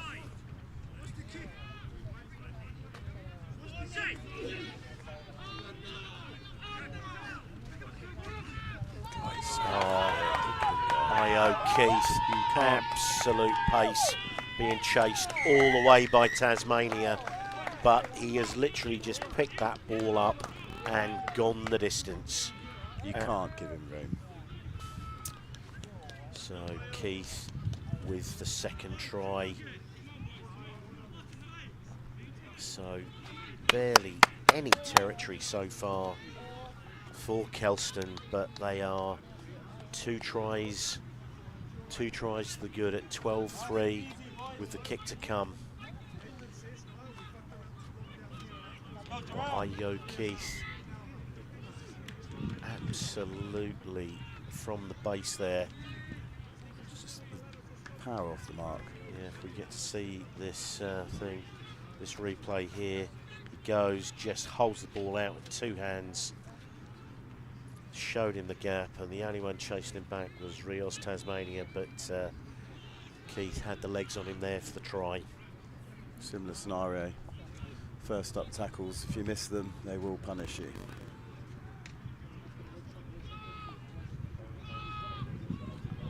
So Parsons with a decent nudge, and he slots that through. So after not being able to get a conversion on Sunday, he's nailed both of them to take Kelston out to a 14-3 lead.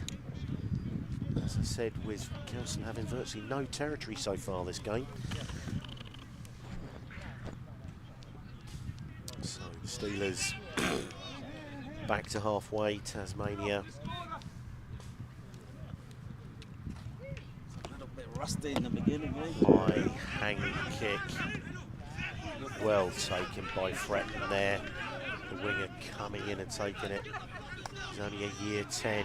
That's one, Joseph!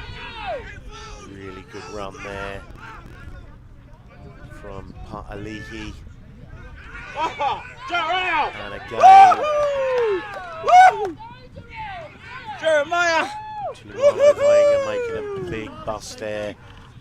Kelston have come alive in this last minute or two. Going tight there, and now they swing it.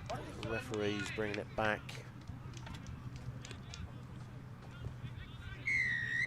Penalty. Steelers deemed to have made a high tackle somewhere in that play. It would only stop like that if it was foul play. Yeah. So maybe Kelston have finally woken up, Simon. Yeah, I mean, but if you come back to that, just inside their 10-metre line, you know, they get the ball, they get momentum purely because they're just not sticking the tackles, the Steelers, and then from that, as I've said before, you just get punished. And just put them 5 metres out now. Yeah, Kelston have got some real athletes in this team. Litoa with the throw, Keith rising in the middle. It's been well sacked though by the Steelers, so Kelston having to work hard to regenerate some go forward here, but they've done it. They're going tight here, and they're through for try number 3. Here we go. Straight through the big fellas there.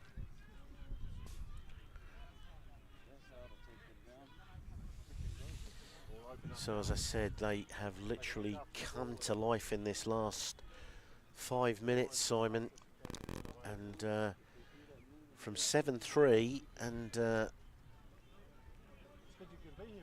struggling. A good couple of pick and goes there. Yeah, big number 3 there. Good composure, didn't rush it. Got everyone in the right positions. Yeah, good work. So Parsons looking to keep his 100% record so far today.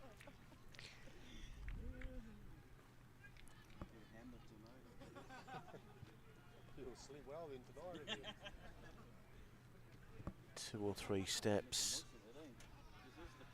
Good strike, but off to the left, and commentators curse there. 19-3. Kelston boys over Zambezi Steelers.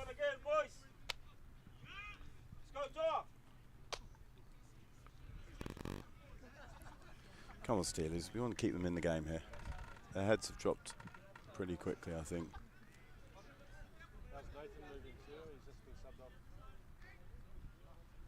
So Tasmania bounces the ball here a couple of times. A little bit deeper this time. And finds the grass in amongst them. Fretton, this young man with great feet, tries to bring it infield.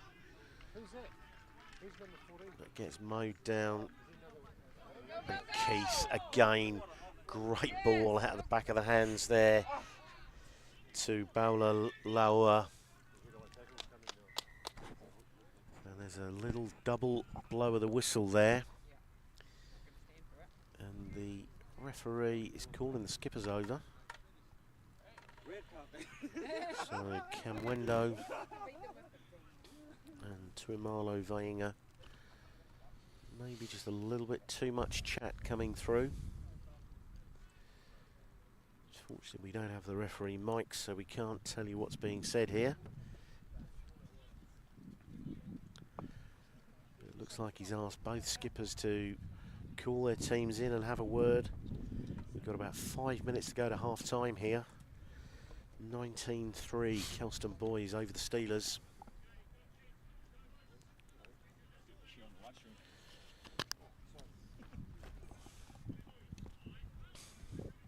And while we've got this break in play, just a reminder that this World Schools Festival, fantastic event, the premier schools festival in the world, with some of the best teams from New Zealand, South Africa, England, Zimbabwe and Wales. Also taking place, we have cricket, netball, sevens and hockey. I watched a cracking netball game this morning, Cookie. Millfield, I think it was 20 points to 19 last play against Western Province Academy.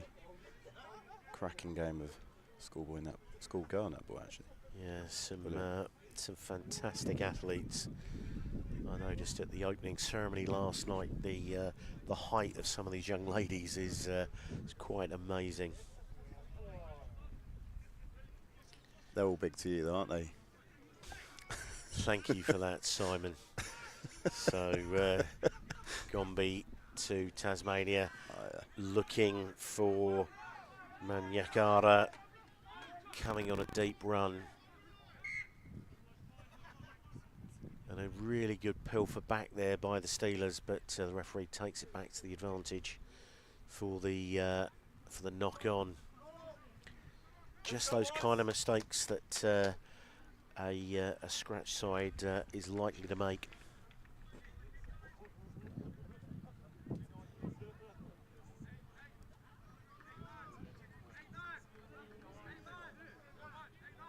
Yeah, they've just lost their way a little bit, the Steelers.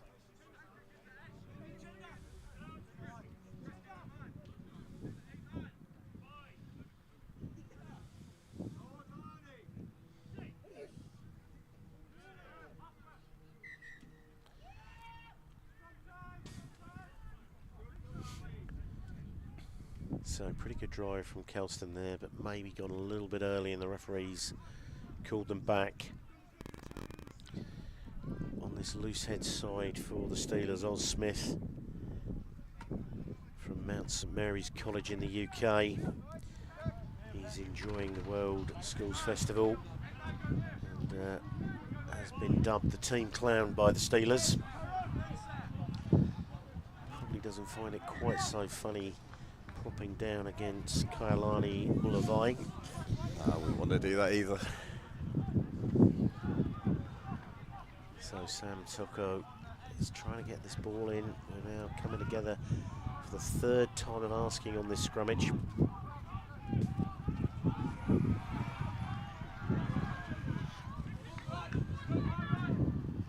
Tuere Marlo Vainga just steps in to give Toko This is almost this same position that Keith burst away from the base of the scrummage.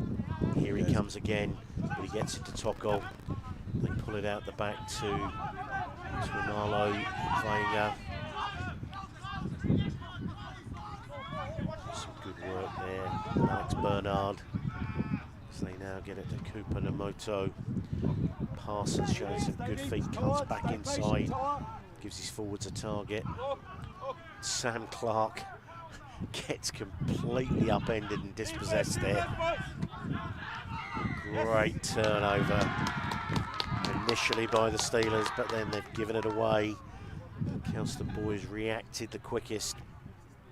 Let's get this in the corner.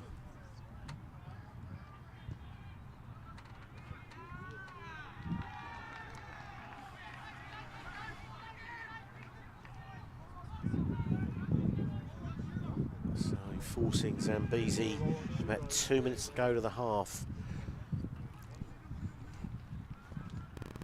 The Steelers have got to defend this line out. Tiano Litoa with the throw.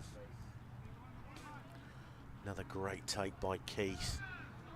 He's an absolute superb line out forward.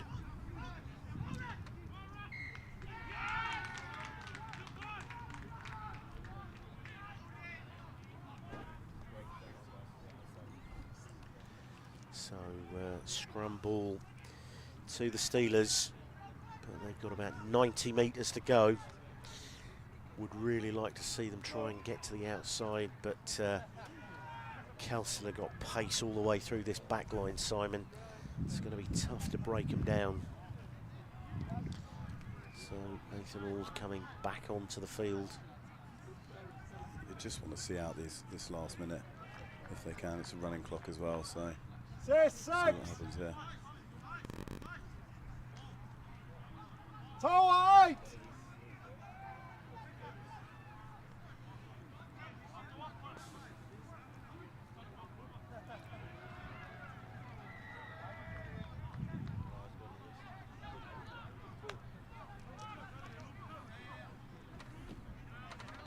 So Ayo Keith takes a rest, and Olatoa Ai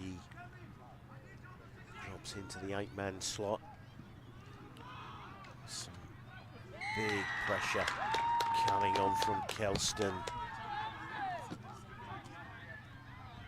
Olivai getting the better of his New Zealand counterpart there. Oh, sorry, it's actually Oz Smith who's on there now from Mount St Mary's in the UK. You got it, Tyler? Cooper! Cooper!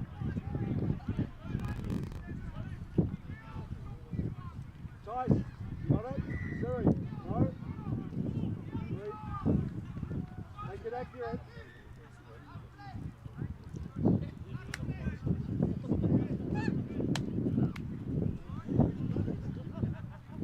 So this should be the last play of the game. Well, not the last play of the game, last play of the half. Good solid scrummage. Good tackle there. Some good footwork there. Just short of the line. Oh, It's a yellow card. Could be a yellow card all the way. Chinyadze, I think, is going to be shown the cheese there. He just consults Marius Joubert, consults his AR. See what mood he's in. Yeah, could even be a penalty try. Ooh.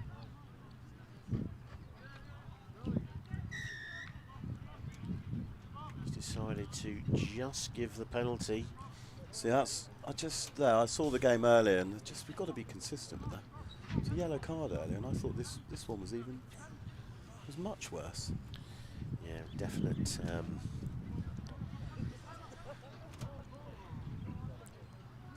A definite call for a potential yellow card there, but consulted with his AR and decided against it. So Kelston just about 6 or 7 metres out from the Steelers line here.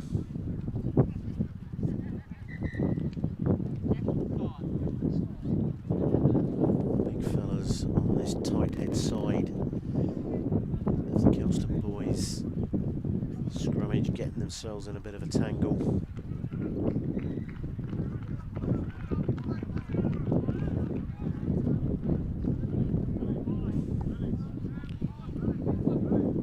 So Sesk Keith on at blind side there.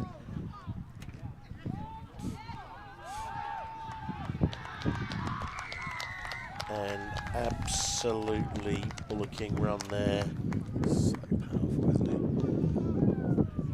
In the first game, number 2 was doubling up, playing in the line out and in midfield. But that is try number 4 for Namoto. And the conversion is good, so that is bonus point wrapped up before half time. Nice Kelston. Nice into out line there. Yeah, they were all over that. So, having had a fairly slow start to that game, I think Coach Matt Howling will be pleased with the way that they've gone about the second half of that first half, Simon.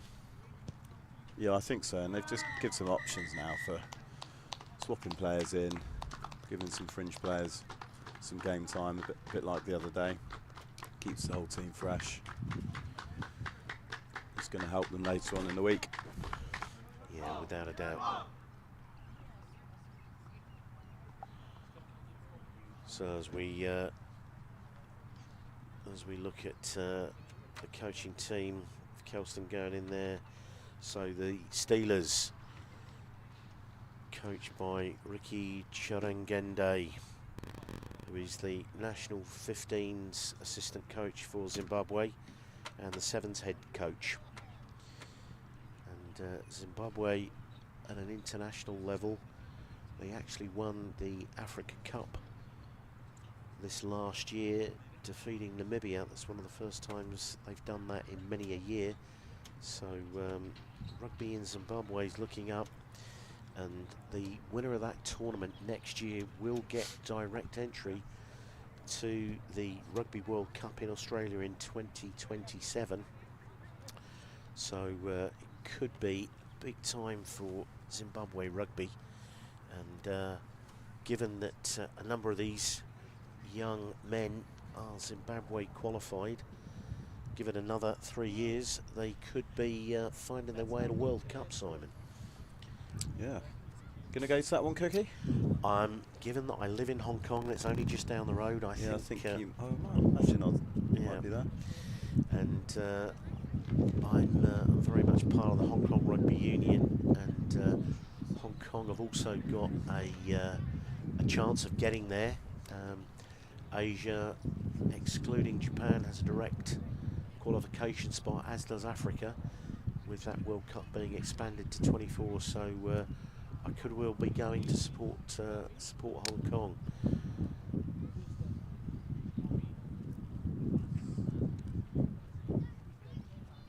So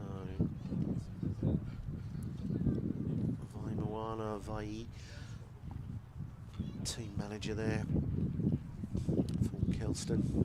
There's Chirangende speaking, and as I say there, with the 24 on his back, William Howling, he's the Director of Sport for Kelston Boys.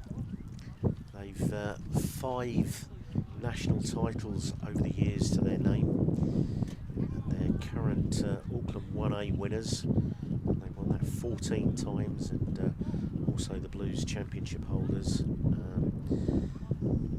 Alumni such as Willie Lose and Vainga Twigamala, Mills Muliaina, Sam Tuitupo, Stephen Bates.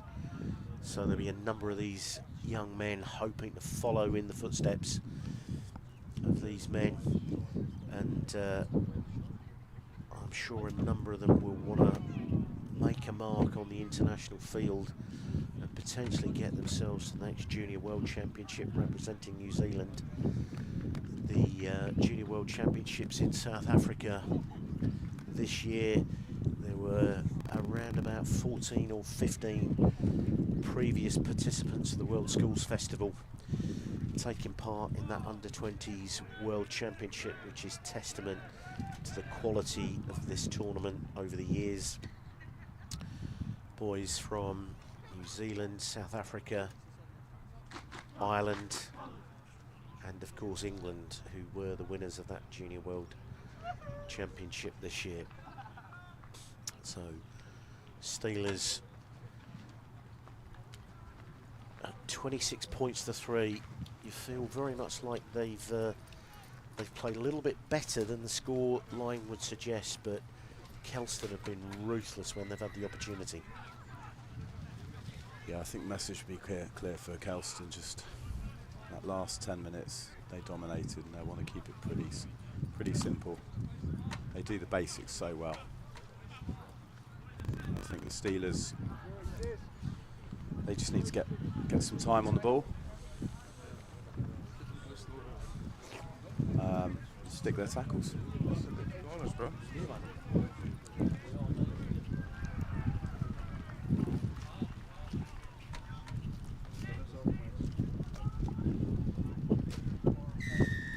So Parsons kicking off with Kelston now going from right to left.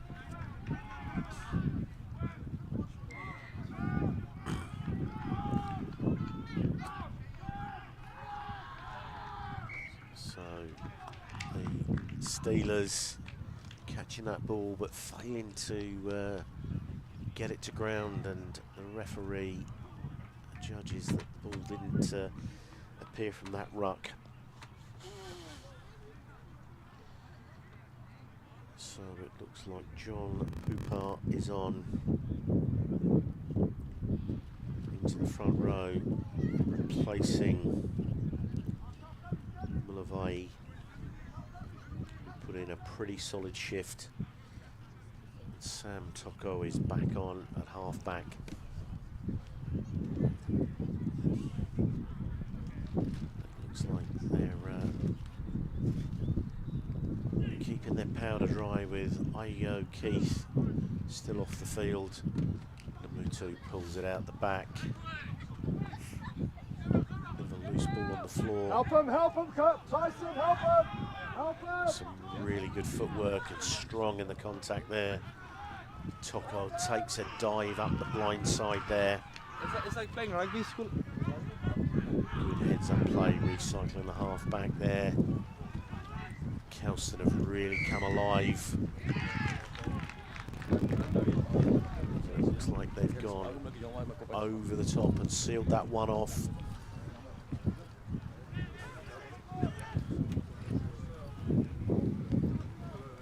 So the Steelers running this out deep. And they got the ball inside here. And they got the ball into the hands of Manyakara. Great tackling back. That's outstanding over the ball. And Olatoa Ai, with the help of Sitali Fretton. Real mongrel in defence there. It's a great example for any youngster. Wide body, over the ball.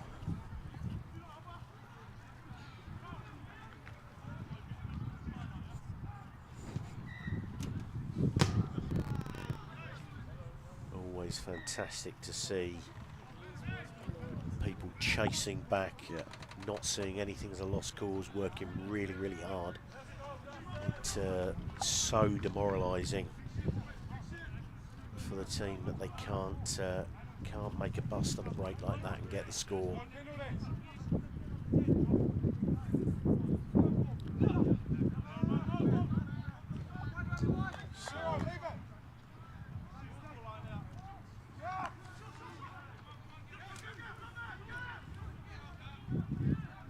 So Kelston looking to come from deep here. Always playing with huge width. Palinai Kasakasa there, popping up in the midfield, and Ayo Keith runs infield solidly. Sets a target.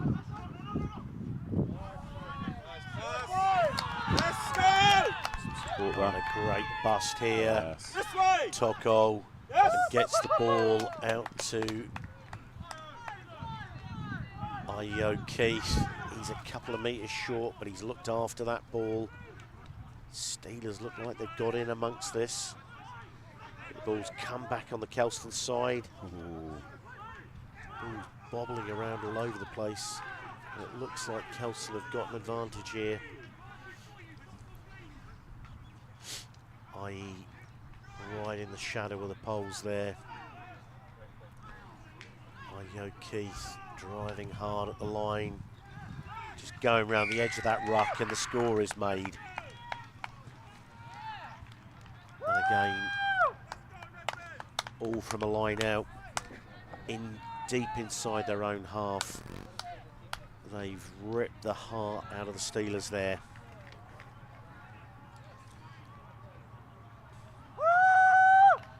So 31 points to 3 early on in the second half here.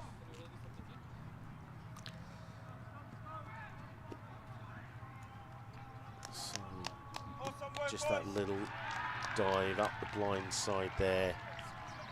And Nathan Auld with the score.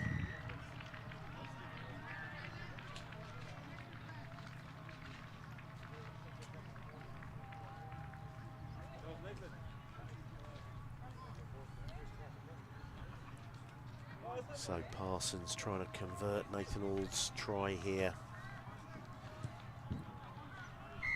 Taking it out to 33 points to 3. Mountain to climb now, Simon.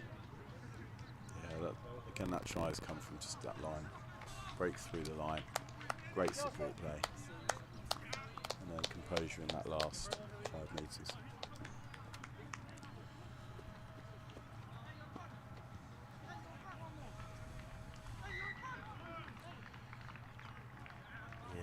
Clinical, as we've said, once they make a line break. It was critical there. Keith just held that ball, but a mistake there by Kelston on the kick-off receipt. Again, here they go. Darling High, Casa keeps those big legs pumping.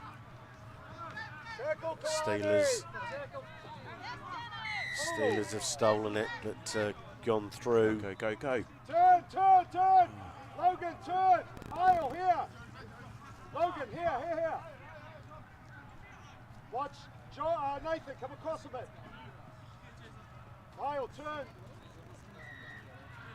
Watch that ball. Logan, go forward.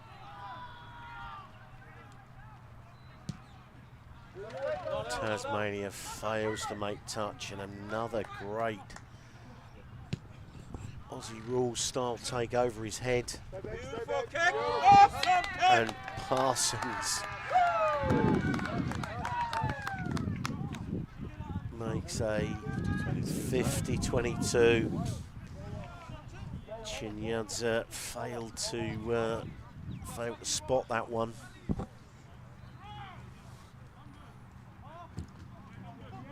Yet again, some pressure that Steelers was starting to put on at Kelston, and it's just been turned around.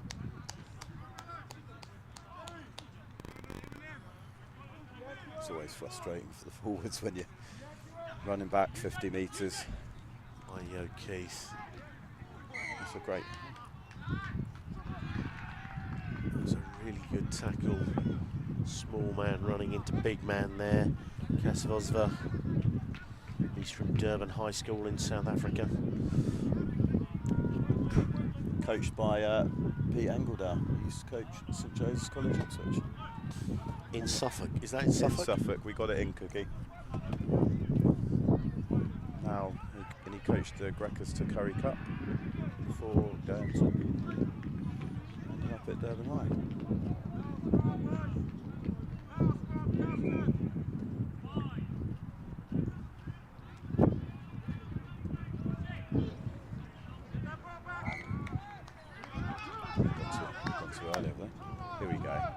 So That's like, oh, Steelers giving it a go.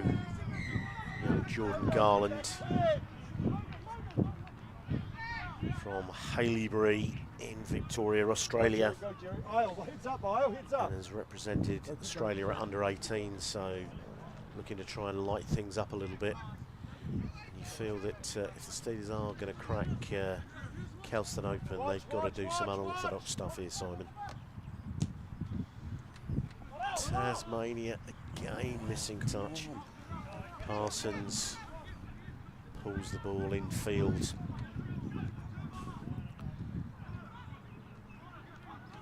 Big Namutu in the 12 jersey.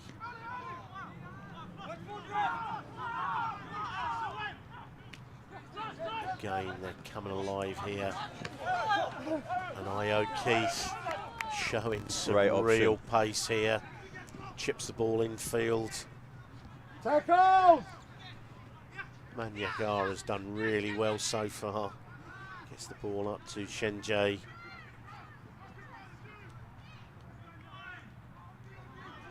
Again, they're trying to slip their way up that left edge. Ball just bobbled forward in the contact.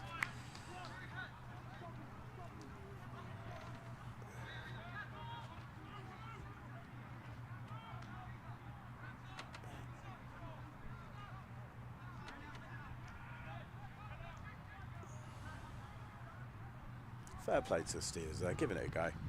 It's good to see. Absolutely. That's probably going to be one of their strengths, but keep coming back to that. If you're not going to make your touch kicks, you just put yourself under pressure against this Kelston team. And on pitch 2, in the distance over there, Millfield holding a 19 points to 0 lead over Eckhart Janssen, which looks like they're setting up a day 3 showdown against Kelston for the top spot in this pool. Going to be a cracking game, that one. So Kelston on the front foot Hey, again. keep Jerry. Ah! So really bullocking run there from Namutu. Go, go, go, go, go, go, go, So go, go, Parsons now. go. Go, Cooper, go. Help him, Cooper, help him, help him. So it's Cooper Namutu there with that blonde shock of hair. Parsons coming back, just picks that ball up. And Balalaua gets the ball up to Tuimoanga. That's a high tackle there. So referee Joubert pulls it back.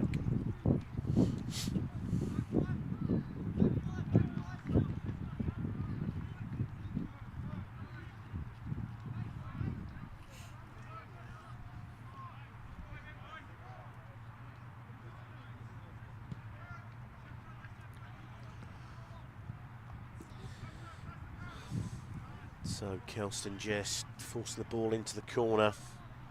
We've already got the bonus point try.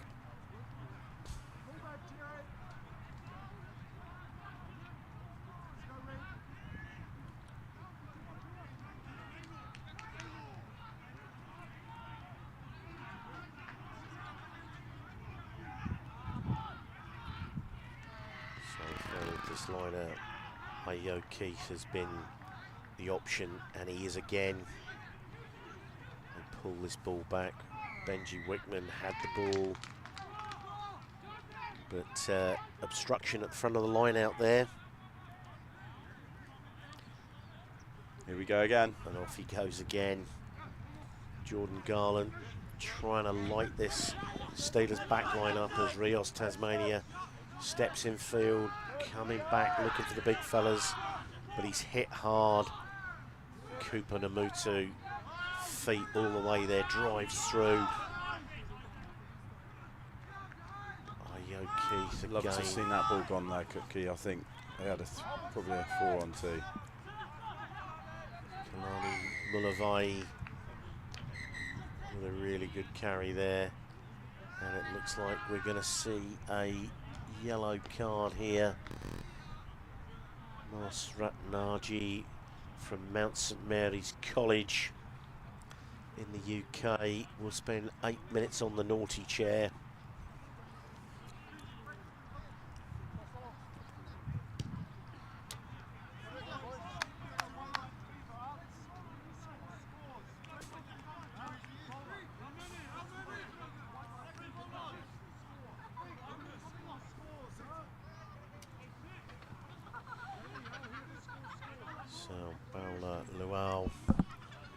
Now moving from the midfield into the forwards in the line out here.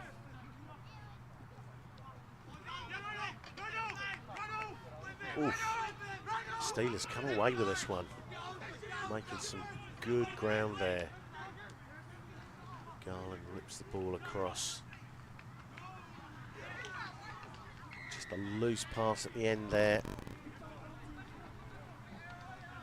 The referee has shown a yellow card there to Kelston, number 18, Maddox Bernard. Makes it 14 men apiece.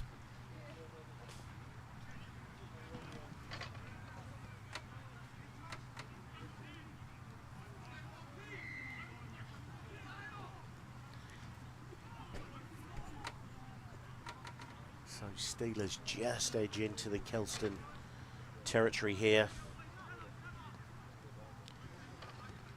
To Minkosi Sabanda with the throw. It's a young 16-year-old player with a bright future. Oh, great hands in the air there from Chenda. And the big man there, Kasmosva.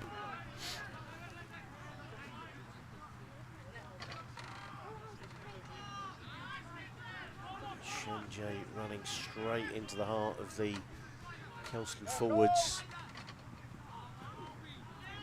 And that ball pops forward. Kelston, Baulalua gets it onto the outside there. Lamana, great step inside there. Clark.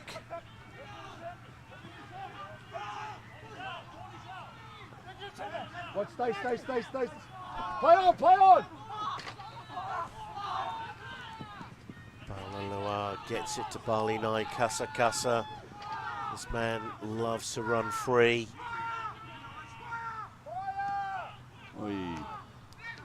He's gone again. And the Steelers trying to break out here. They were playing under knock-on advantage, but a high tackle there.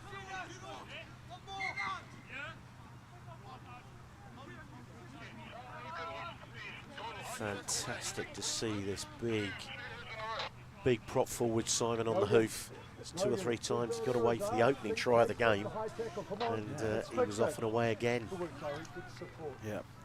Maybe should have given it up.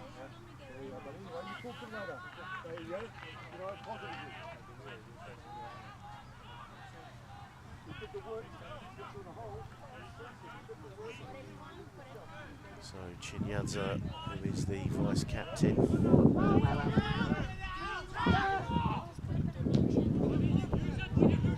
Another kick that hasn't found touch. Tariq Mulitalo. Jeremiah Lemana gets the ball up to Cooper Namutu. Inside, outside, he's still going. Legs pumping. They've actually got him held up, so he needs to smuggle this ball away. Steelers have come away with it.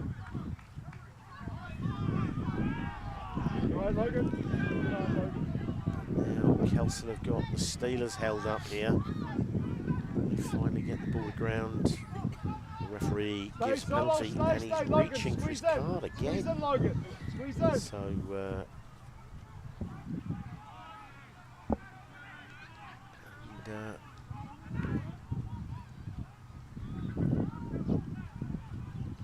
cheese there to CJ Potawa. I felt that Kelston lost their discipline in the second half on Sunday. Yeah, down to 13 men at the moment. And I'm pretty sure Matt Howling will not be pleased with that. No, he will not be. If they come finals day, if they are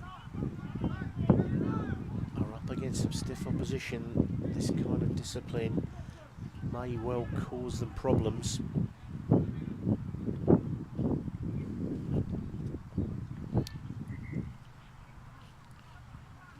It's pretty criminal in that area as well. There's no need for it. You're under no pressure. So coming up with the scraps, Chinyadza there, but Cooper Namutu swept on the scraps there. Sam Clark really sharp at the base there.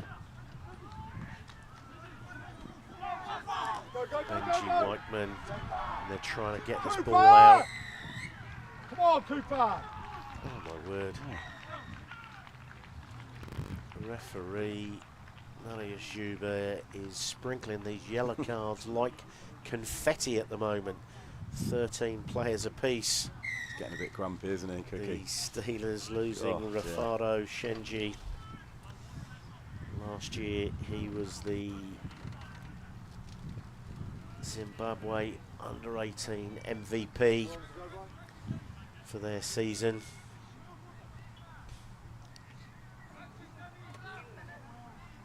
From the scrummage, Kelston opt for the scrummage. 10 metres, absolutely midfield. And they've got Ayo Keith at 8. Looks like pretty much the perfect distance for him to canter in from. And Cooper Namutu and Parsons out to the right hand side of that scrummage.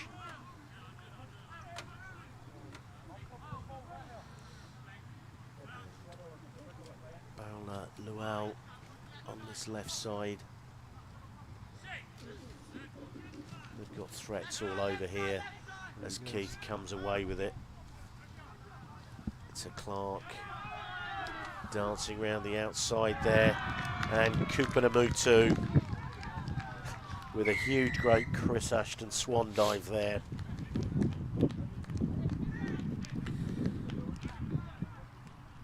And that takes the score out to 38 points to 3. There's still around about 8.5 minutes to go.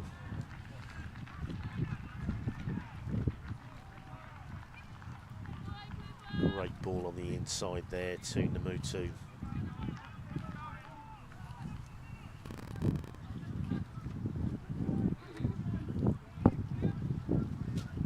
It's been a more productive half for the Steelers, but this was the point in the first half when Kelston just started to open up, got the better. So that ball slips wide, so 38-3. About 7 minutes to play.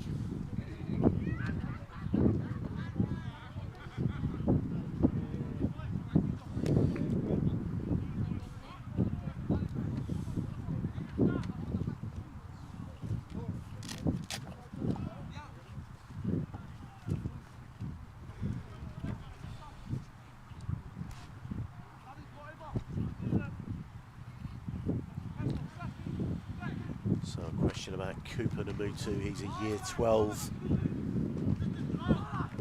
As Bowler takes that ball, still moving forward.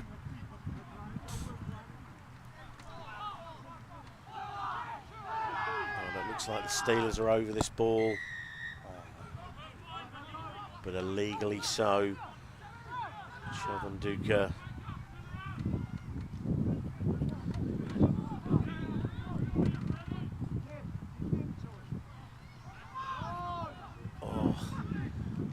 Swept onto that ball there, Choto, but immediately got hit in the tackle. Physical strength to fight these Kelston boys.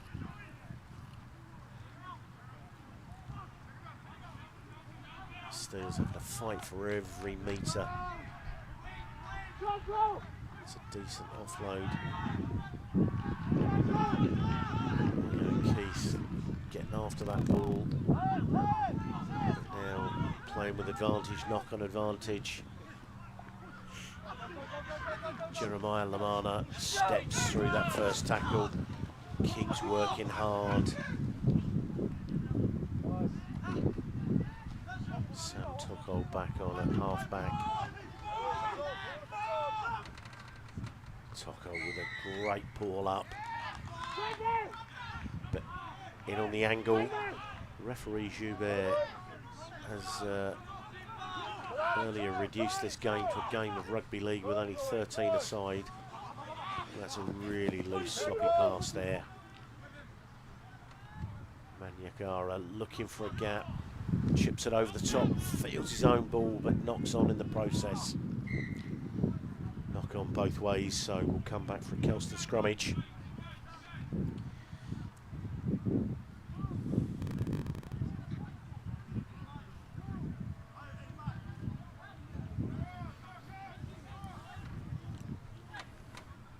So we've got just over 5 minutes to go, as I think the first yellow card's coming back for the Steelers.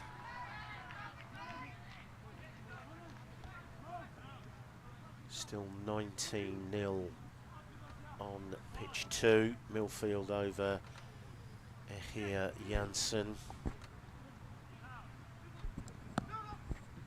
Oh, great line. Oh, a fantastic line there. And the ball up to Sam Tuchel running that trailing inside line like every good halfback. Really good break by skipper Jarrell Tuimalo Vainga.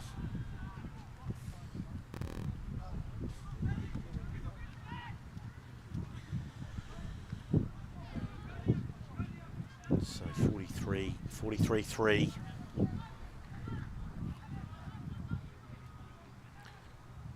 So that's 7 tries now. Bonus point easily sealed. So Kelston easing themselves into day 3, unbeaten. There's Tuimalo Vainga. Nails the conversion. 45-3, and about 4 minutes to go. And just as a reminder, Kelston scored that try, Simon, with only 13 men on the field. Made it look easy.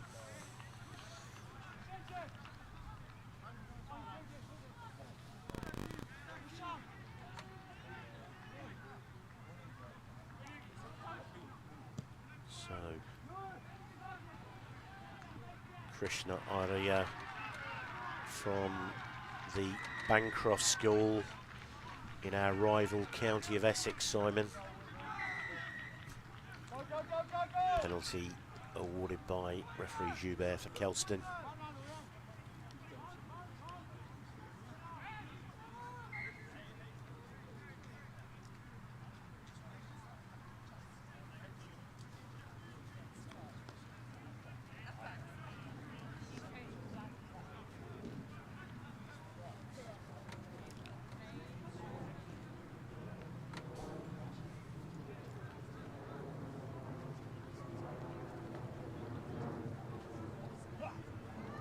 Interestingly, Kelston opting for the scrummage.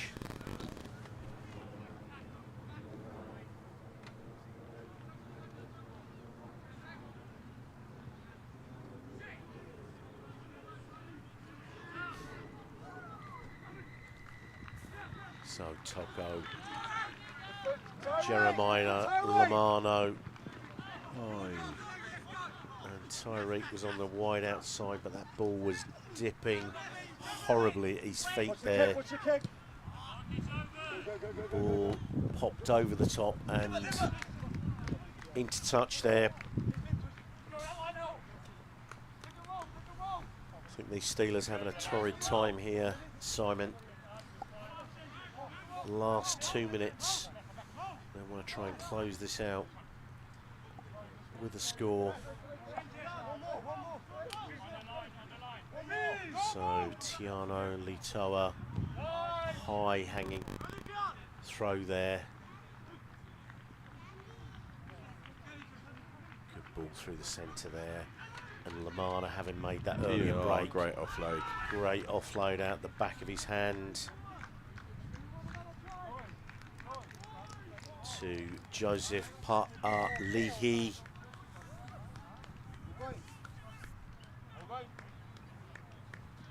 And that brings up the half century.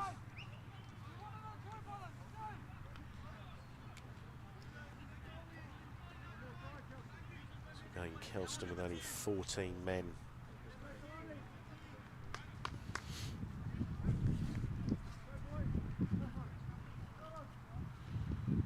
So Tuimalo Vainga looking to at the extras here. I think even you could get this one, Simon. And he drills that one through. And that is it. 52 points to 3. I would say, you know, the score is a convincing one, but Kelston did not look in the early stages of that game, Simon, quite as fluent as they did on Sunday. No, I thought the Steelers came out the traps really well. I was hoping for a bit more of a game, to be honest, but yeah, once they got into their flow, if you give them space to run and don't stick your tackles, it's always going to be a hard day at the office, and it certainly ended up like that. And it looks like Millfield have got the win on pitch 2, which sets us up for Kelston versus Millfield on Thursday. Both teams unbeaten in this pool, so a fantastic win there on day 2 for Kelston Boys High, 52 points to 3, and we will be back in about 15 to 16 minutes for ROos versus Harrow School from England.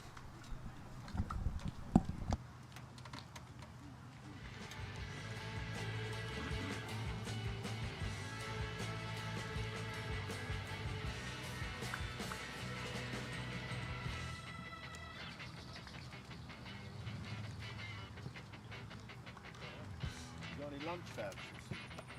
Got any lunch vouchers? Done that 4 times today.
So a big warm welcome back to pitch 1 here for the final game of day 2 on this pitch. ROos coming out, being clapped onto the field by the replacements and their second team.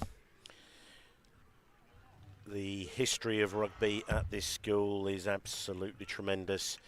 They have produced 53 Springboks over the years, the notable ones of more recent times: Schalk Brits, Willy Leroux, Stephen Kitsoff, Damien Willemse and Herschel Janschis.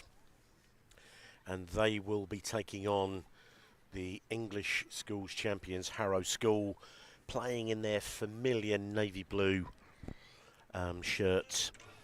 Some of their alumni of late include the likes of Maro Itoje and Billy Vunipola, and probably one of their most famous alumni would be Winston Churchill of over the years, that would be most internationally recognisable. So ROos Gymnasium about to kick off, playing from left to right, and they've immediately come up with this ball. So this is going to be a fast and furious game, I'm sure. Some big men in both these sides.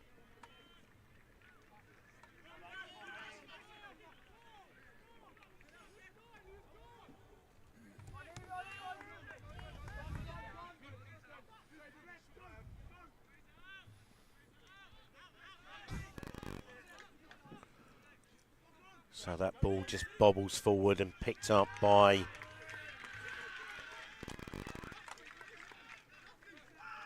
the young man, Tom Dargan. He is the baby of the tour, but probably the biggest, most solid unit, if not the tallest, on the Harrow School side.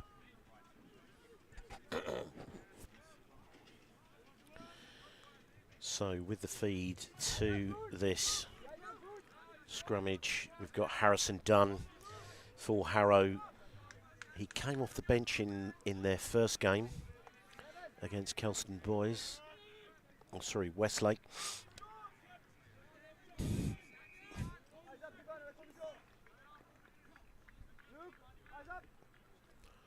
ROos had a reasonable win against Llandovery College first round. Harrow came second best to Westlake, but that's a good pick-up by Charlie Hammock.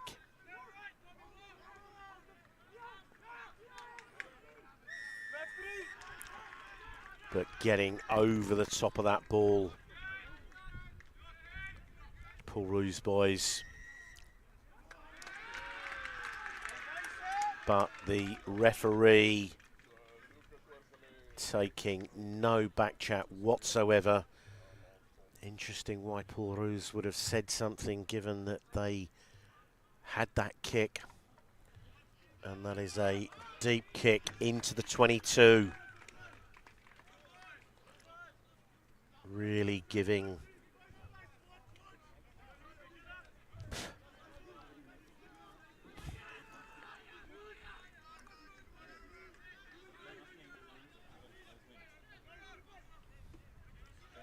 Good take at the front of the line out there from Harrow.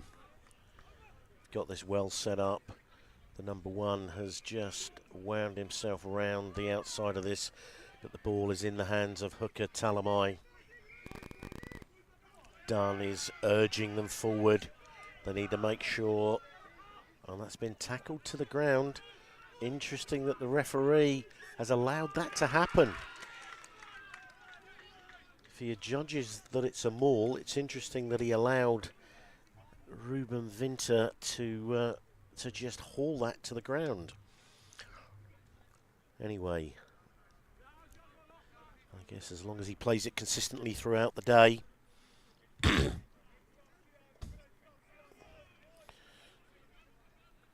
Gomo, Lemo, Matlala. Yes, I'm here for you. I'll do the best that I can. Help me out with any of these names that I do happen to get wrong. So the ball fed in there by Liam De Silva. Oh, a mazy run out of defence there from Paul ROos. And this an exit takes the ball about 10 metres outside of their own 22.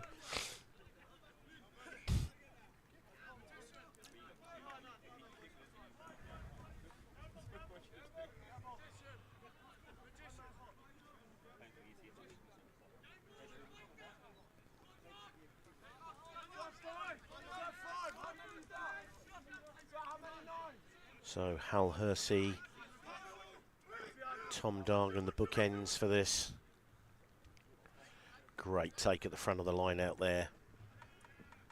Just takes his time to get that ball away, Harry Dunn. But a really good carry. So the referee setting out his stall, wants these players rolling away, and that is a deep kick into the 22, and we see the AR getting down to within about 6 or 7 metres from the Paul ROos line.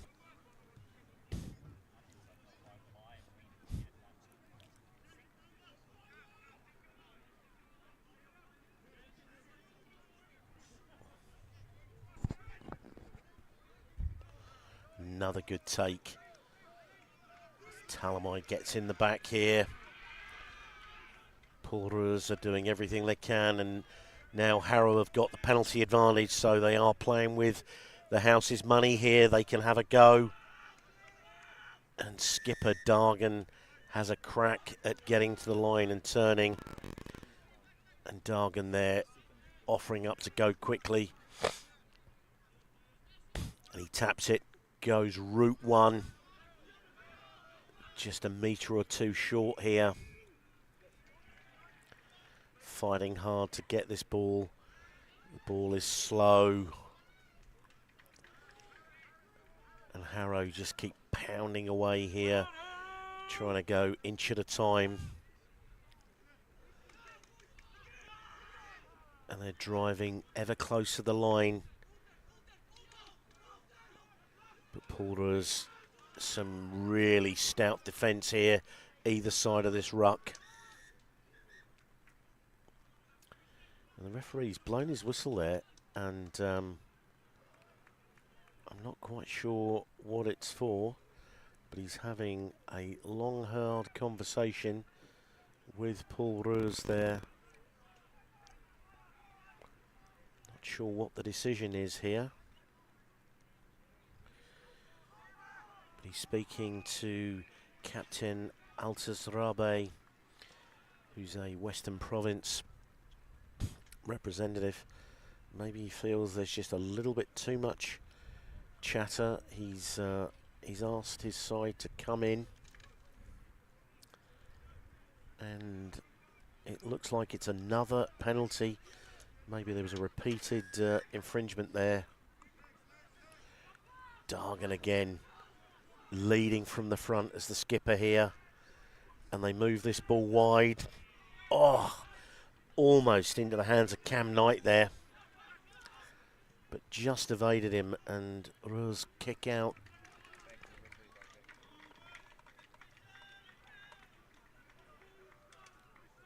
So he's adjudged that the ball has gone forward there.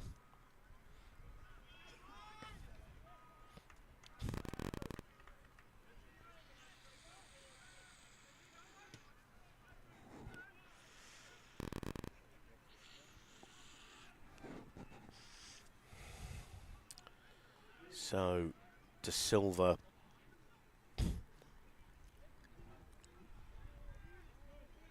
will have the feed here. Good scrummage from Harrow, and forces ROos to run out from behind their line.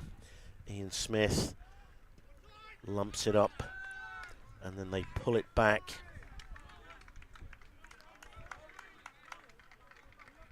It's slightly off the side of the boot, so it gives Talamai an opportunity to throw into this Harrow line out again. Dargan, the skipper, goes up.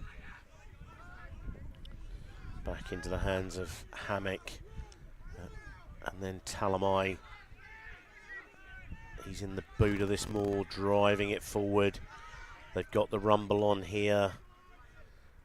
ROos disintegrating in front of them. They finally go to floor. Now to Dargan Jr. But Liam De Silva has got himself over the top of that. Got his hands in the cookie jar there, but Harrow come away with the ball. Oh, some good interplay there. Now Vice-Captain Talamai. Liam De Silva, this jack-in-the-box half-back, gets himself over the top there and lifts that ball. Harrow School just under-resourced that ruck there.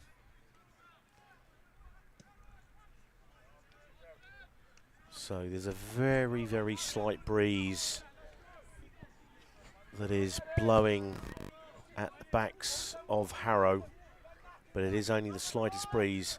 If any of you were watching on day one, you'll know that we had a really strong breeze blowing across the ground.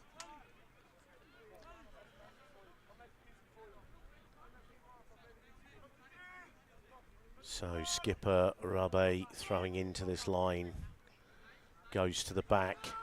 That's a really good take at the back. And Rabe has got this ball, but Harrow driving them back. And Luke Kent at that line out.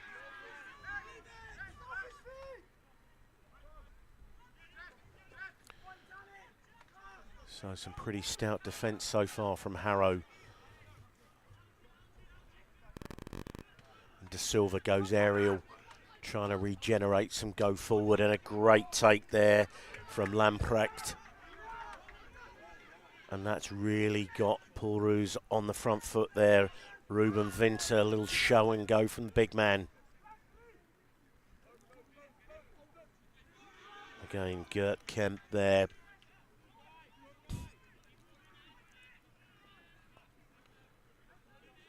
Some footwork and a great offload there. Oh, and some scampering through on the far side there. Looking to try and just get down that left edge. But the referee brings it back for an earlier infringement. And he's called time off for an injury. As the mechanics run onto the field. A little bit of work for Hal Hersey.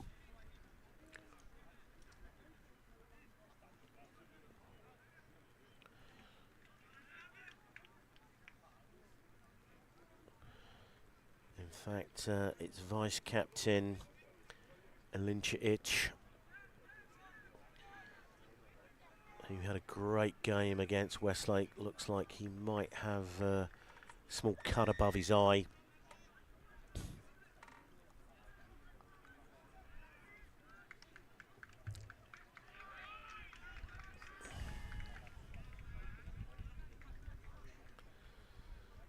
An unforced error there from ROos. They kicked the ball dead from that penalty, so Harrow will get the opportunity to have a 22-metre dropout.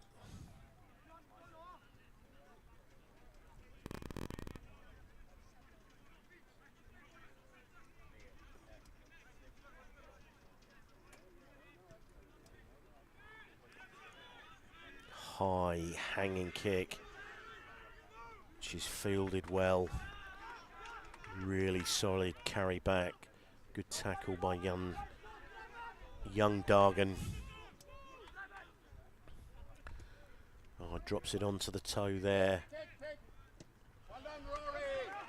And a really, really deep kick there from Griffin.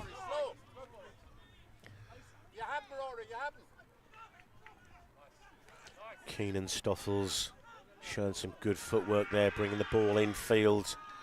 Really getting themselves onto the front foot here. Winters with another good play as they try and get themselves down this left edge. And Keenan Stoffels, who started that off, actually breaks through with an opening score for ROos there.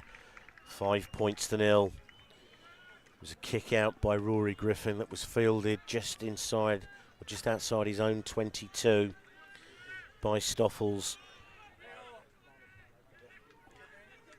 Showed some good footwork, brought it back in field to the big fellas, but then recycled himself and got round the corner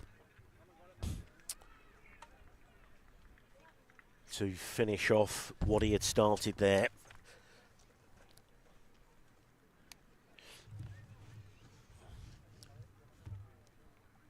So ROos there come alive after all the early players been with Harrow, pretty much down in the 22-metre area.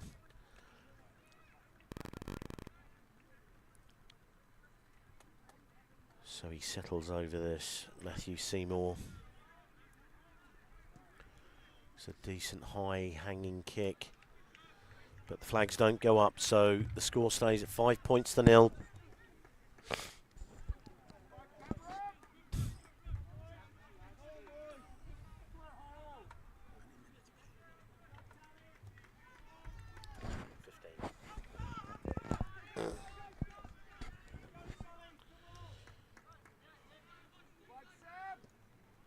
So Keaveney, high hanging kick that actually hits the dirt, but ROos come up with this, and it's a great breakout, but a terrible pass there, having made that clean line break. ROos really trying to make a mess of that. And ROos have stolen that one on the floor after the tackle.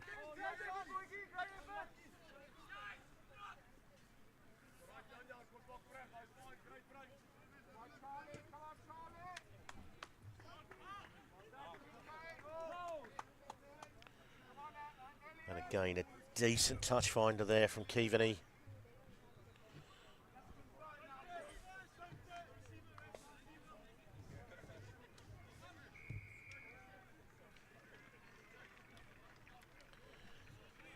So just on the 22, Talamai feeding this line out. Dargan rises, takes the ball, and they get the ball to the back, and so Talamai is driving here. The referee's telling them to use it, but Harrow get this moving forward again, and eventually done. A really well-read tackle there. So Dunn rips that ball,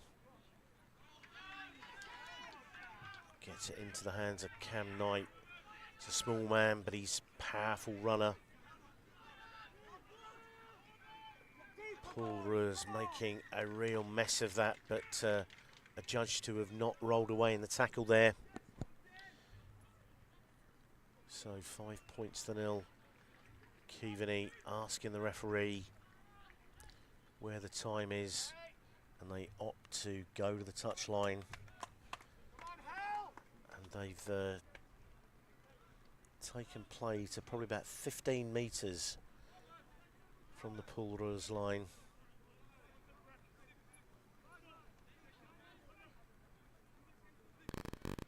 So trying to set this line up here. Sullivan, Dargan, Hammock and Chukwemeka. That's gone over the top, and Chukwemeka tries to get his hands on it but knocks the ball on. And again they appear to have let ROos off the hook here.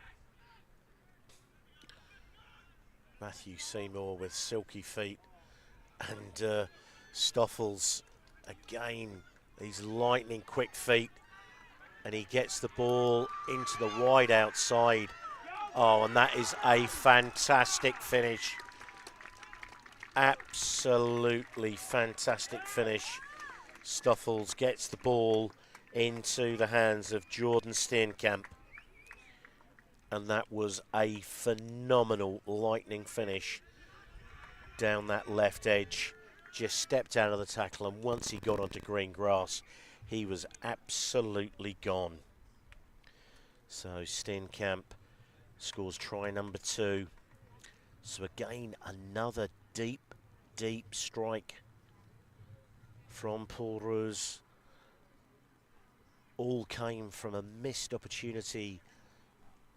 Harrow line out on the 22-metre line of ROos, and then Stoffels hit the gas down the outside after a feint one way from Seymour, who just nails that conversion to take the score out to 12 points to 0.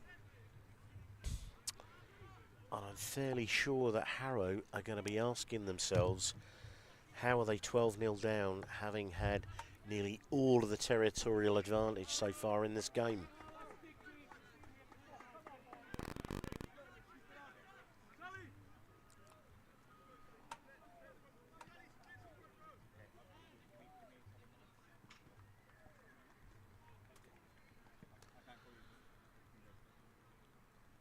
So as we wait for the ball, Keaveney will be kicking off again, slightly towards the middle of the field, and a good two-handed take above his head there.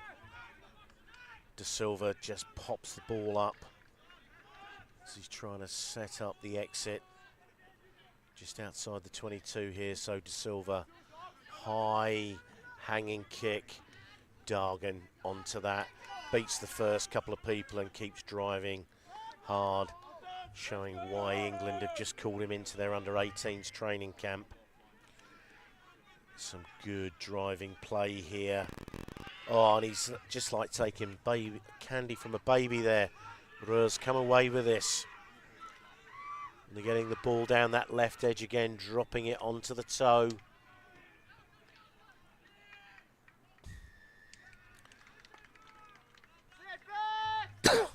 But some illegal hands in there. And some respite there for Harrow.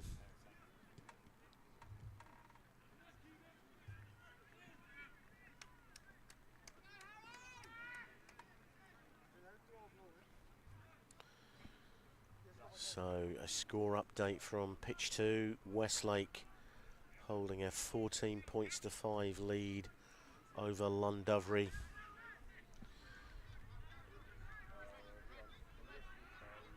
So Talamai with another feed to the line out. And that was not straight. Obviously some kind of technical infringement there. Short arm. So Keaveney leaves it to his skipper, Dargan. This man only knows one way forward, and he's met fairly solidly on the tackle line there. And again, Harrison Dunn tries to take a couple of metres up the edge of that ruck. Good carry there. Dunn to Keaveney. Cam Knight on the outside here, held up, and he's battling to get the ball down, but Paul ROos have him held up. Hal Hersey goes in to try and recover this ball.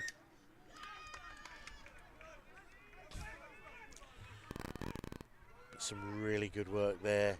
Knight cut in field, but Paul ROos' defence got underneath him, got shoulders under the ball and held him up.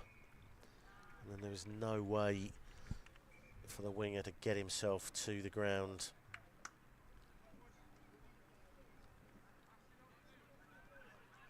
So it's a scrum feed as we wait for one of the Paul ROos front row boys to put a new boot on.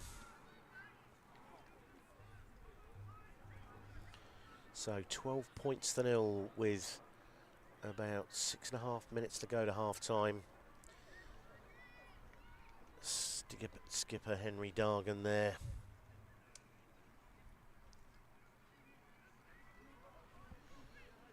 With Charlie Hammock in the 8 jersey in the 8 position, and Seb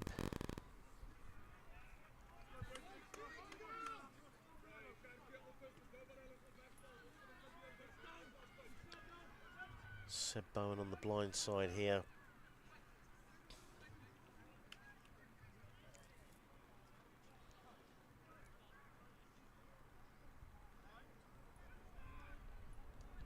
So De Silva with the feed into this scrummage. It looks to be a solid one by ROos. And again, held up in the tackle here. It's done well. Ian Smith is held up. And now Harrow are doing everything they can to get hands on this ball. And it goes to the ground. So Harrow returning the favour there. Initially some really good footwork from Ian Smith. Got inside the first tackler, but then ran straight into the Harrow back row who held him up. So 12 points to 5. Harrison done with the feed to this scrummage. Just under 5 minutes to go to half time. Harrow School will definitely want to strike. Twice now, Paul ROos have gone from deep.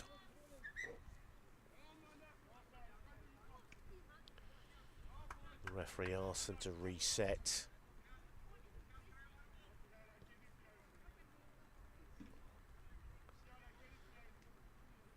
So Gus Chukwemeka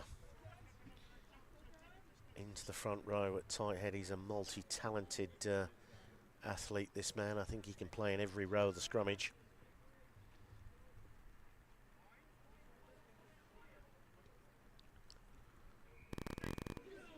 So Dunn waits with the feed, gets the ball, and in on the angle, and Dunn goes quickly.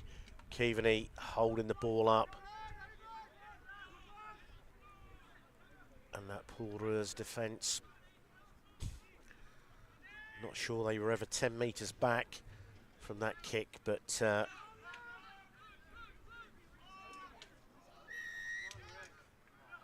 yet another penalty, and this time Keaveney holds the ball. And he pushes the ball over to that right-hand touchline, but hasn't made it to touch, and so Paul ROos and again Harrow trying to get over this ball, but they get the ball back to Seymour. This ball has stayed in field. And the referee doesn't play advantage there. Maybe somebody advancing in front of the kicker. So Harrow get another opportunity to peel some metres off and get a little bit closer to this Paul ROos line. But the South African defence so far has been absolutely fantastic. As we said, the history in Paul ROos is Goes all the way back to 1866. And Dargan has that one taken away from him. The ball's knocked on. So the ROos Gymnasium was originally named the Stellenbosch School, but was renamed after Rector ROos, who was a famous Springbok and rector of the school. And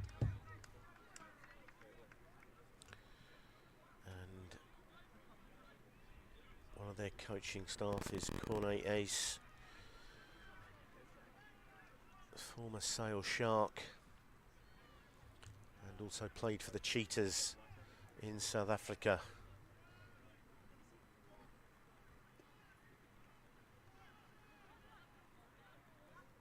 So with just over a minute to go, Harrison Dunn feeds the scrummage. Hammock, absolutely route one off the back there. And it looks like the ball's been spilt or stolen. And ROos come out. But they've been bounced into touch there. And the referee has called time off. One of the ROos players is injured in goal. He's absolutely laid his body on the line to stop Hammock from scoring there, who burst away off the base of that scrummage.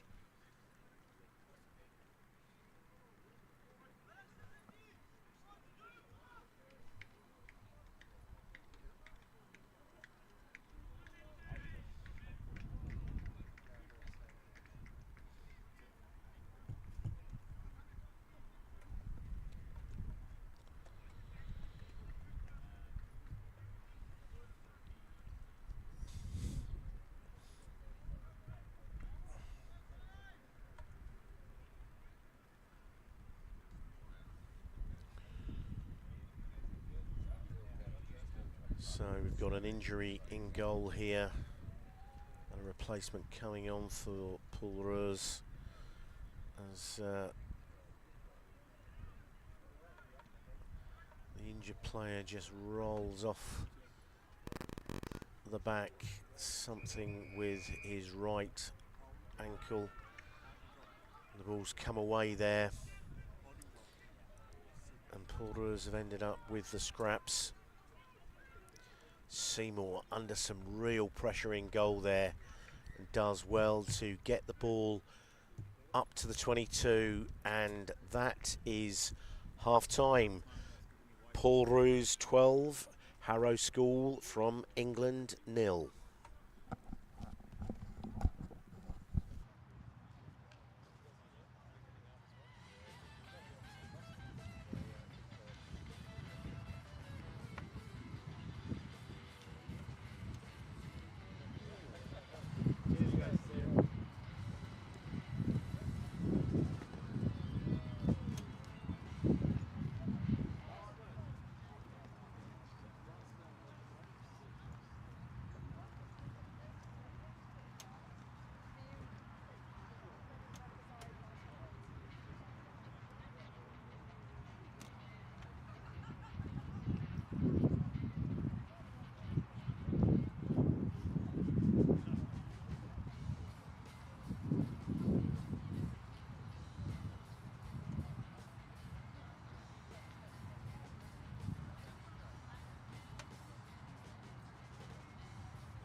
Okay, Grant.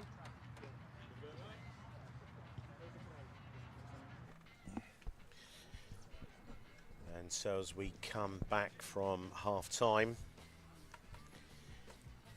as a reminder, Paul ROos Gymnasium leading 12 points to 0 over Harrow School. And ROos are the first to break from the half-time huddle. James Melville, who's the head coach of Harrow, still issuing his final few words. Final few words to his charges.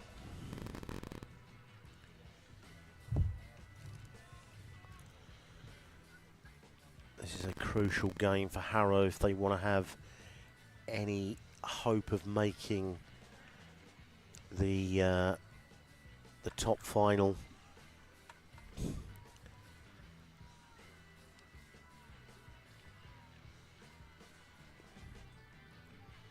On the other field, Westlake holding a 14-5 advantage over Llandovery College as Harrow get that second half underway, and another great take in the air there.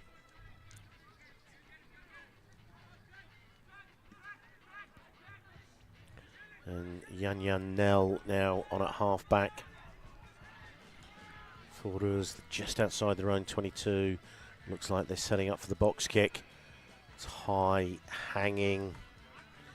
It's perfectly timed. But a really good, solid take there.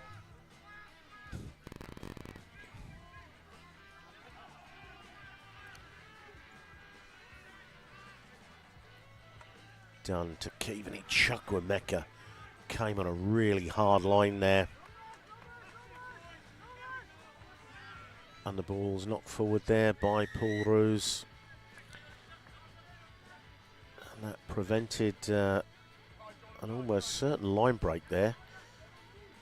Referee and Kevini misses touch, and he's put it into the hands of Stoffels, who this time opts to pull the ball in field. And Will Burbick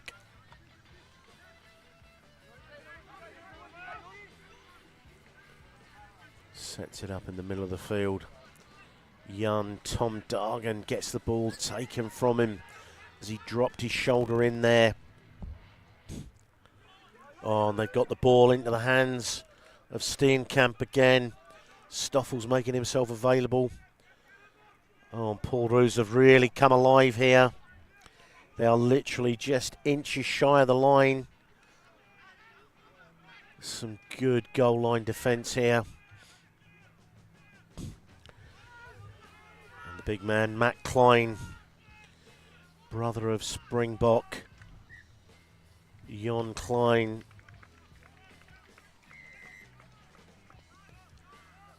And maybe a forward pass there as skipper Rabe went to score.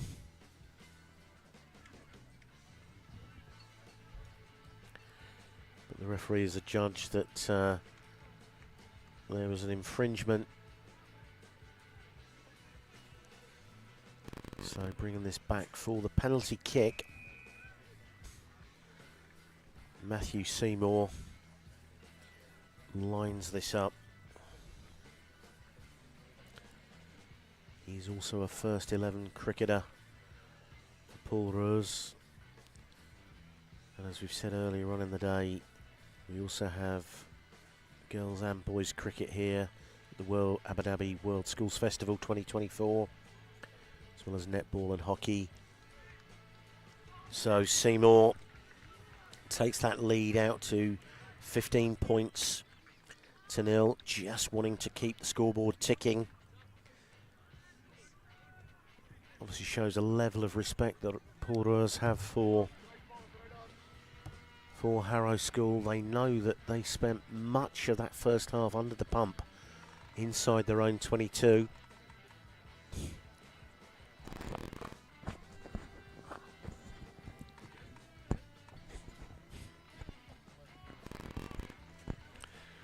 So we're just looking for a ball for Keaveney to get the game back underway. High hanging, this time just through the hands. The ball's gone all the way backwards as Nell just pops it up to that pod. Looks like he's setting himself up infield a little bit for a high hanging box kick here, which worked well for them last time. Oh, well tackled there. Ball and man arrived at the same time. As Harrow try and recycle this and get this moving.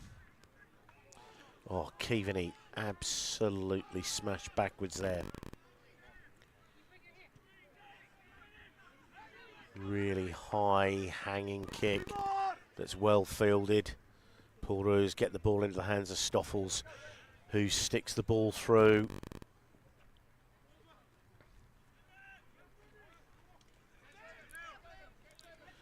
Burbick tries to wriggle his way free there, but shut down fairly conclusively.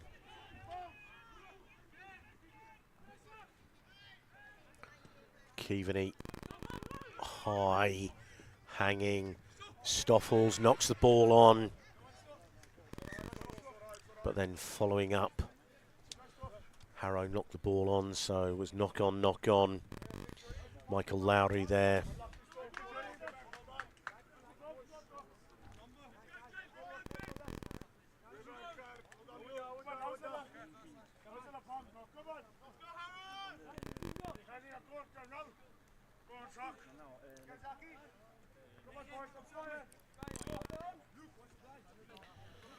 So we're getting a bird's eye view of this scrummage here. Chukwemeka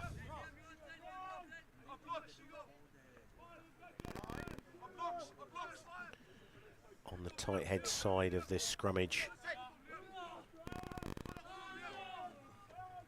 Porter's already angling in.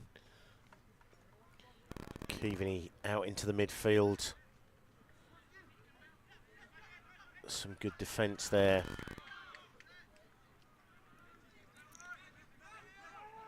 Rory Griffin and Chukwemeka in midfield there. And they're on the wide outside here. Lowry carries it infield, looking well.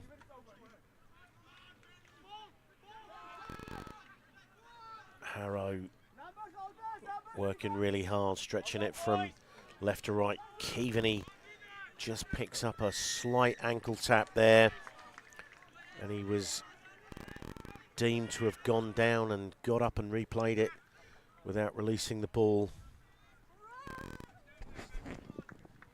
The game right now, it's not really in focus.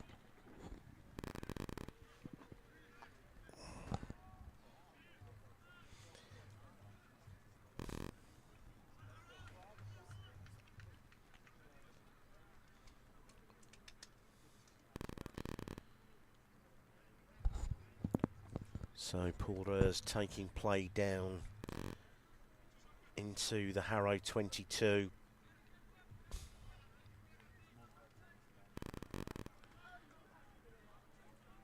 So throwing this ball in. Great take there. ROos peel it away.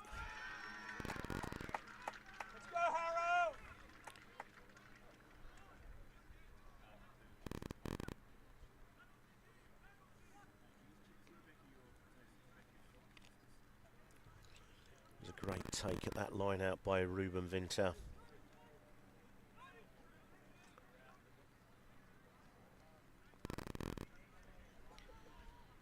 So free kick for Harrow. And they push it deep. I'm not sure Stoffels is the man that you really want to give that ball to. ROos look to come wide. They move the ball to this left edge. Ball in the hands of Jordan Steenkamp. Keaveney pushes the ball deep, and it sits up nicely for Stoffels again. They now look to move out to the left, and the ball's gone down. The Porters have come up with the scraps there. Again, getting free down that right edge. And eventually the whistle has gone. Maybe the touch flag is up there.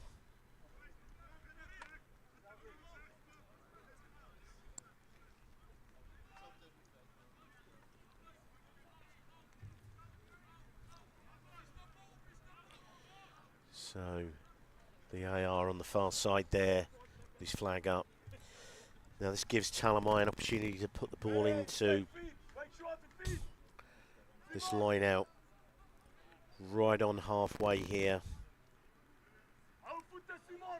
Rising high, and it gets all the way to Chukwuemeka at the tail of the line out, and he's driven back.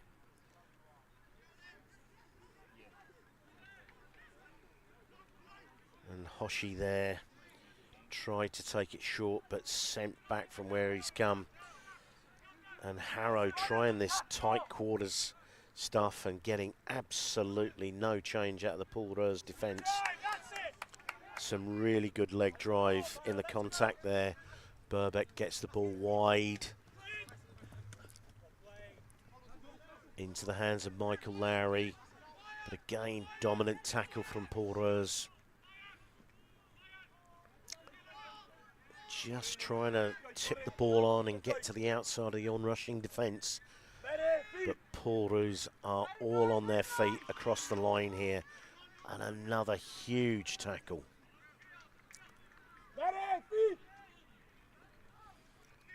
Seb Borum looks to try and wriggle free up the blind side. Good clean out there by Harrow. And Chukwuemeka there, making some good grounds in the close contact area. Talamai, great offload there.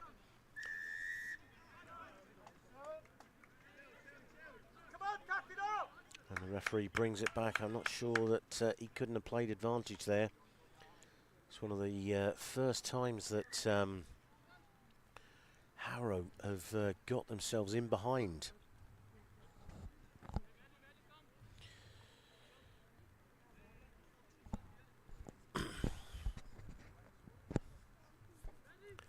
So it looks like one of the number 7s is leaving the field.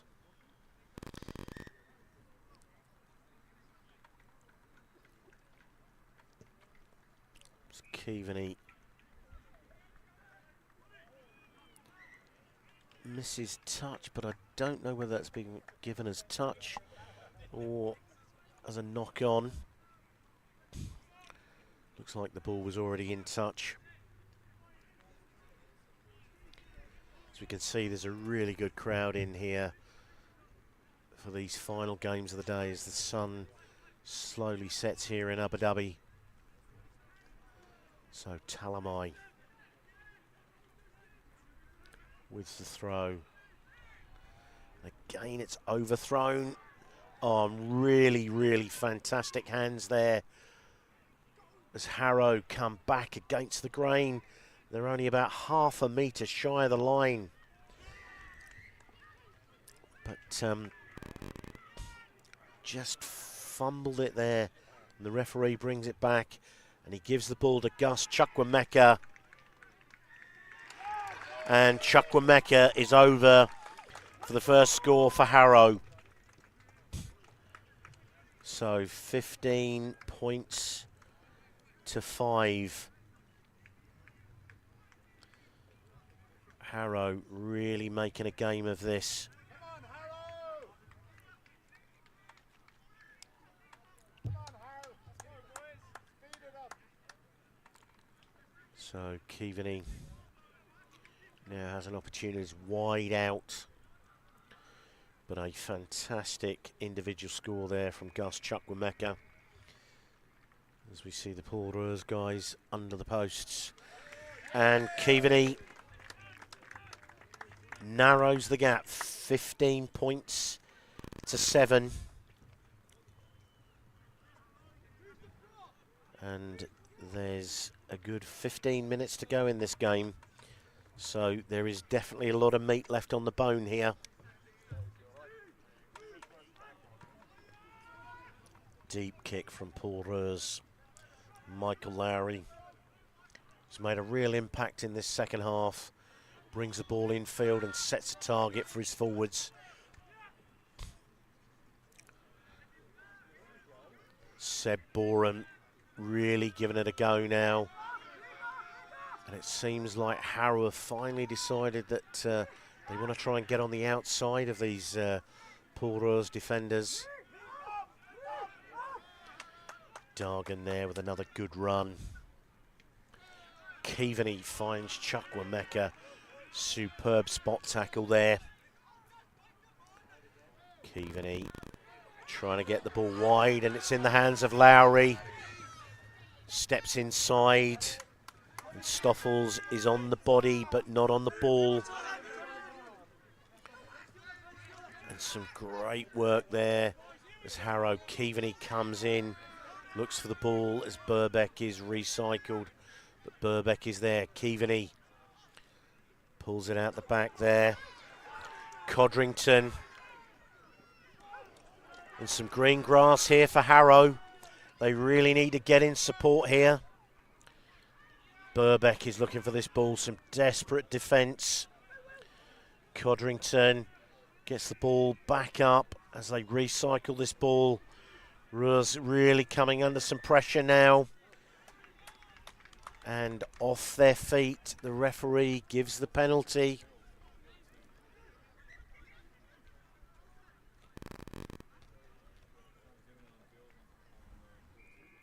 And one of the Paul ROos players, Altus Rabe, the captain, gets his boot returned to him. He's played about 7 or 8 phases without that boot. But a really good run set up there initially by Lowry, and then a really good break by Will Codrington. Skipper Henry Dargan over this ball. He had 2 or 3 cracks in the first half at these quick taps. And lurking there is Gus Chukwuemeka, who scored the first try for Harrow. You can actually throw a blanket over many of the Harrow players here. So it doesn't look to me like they're going to look to spin this ball too far. Dargan taps. And he goes absolutely route one.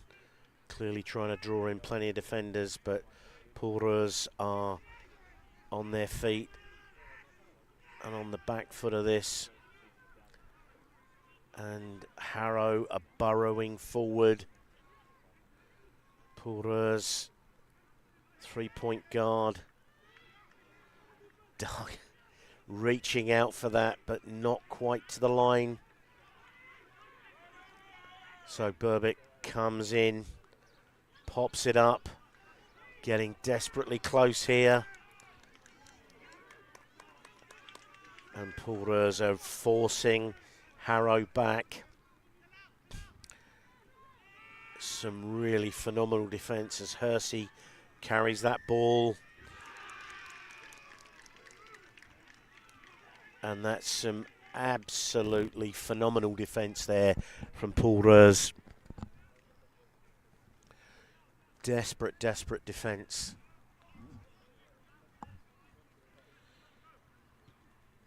So with 12 minutes to go, that was a crucial turnover. Absolutely crucial. Harrow, who've been really, really settled and stayed composed, just got a little bit rushed by the heat from that Paul ROos defence.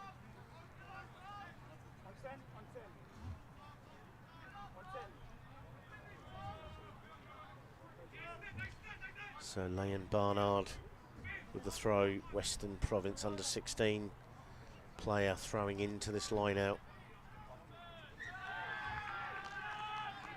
Seb Boren goes up, free kick to Harrow. Harrow come forward onto this ball. Skipper Dargan yet again taking meters after contact. Keaveney slips through, gets the ball on the inside there. Ilincic with his head taped up, still going. And that is a fantastic score there. On the wide outside, brings this nail-biting game back to 15 points to 12. So as we watch this replay, as they come across here, Harrison Dunn rips the ball out to the right, sees the space, and a great finish there by Talal Ensuli. He's part of the Saracens Academy. So Keaveney, can he make this a 1-point game?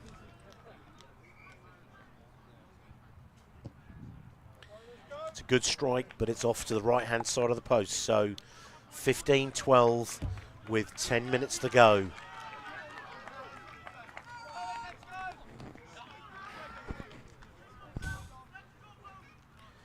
Been a real momentum shift in this half.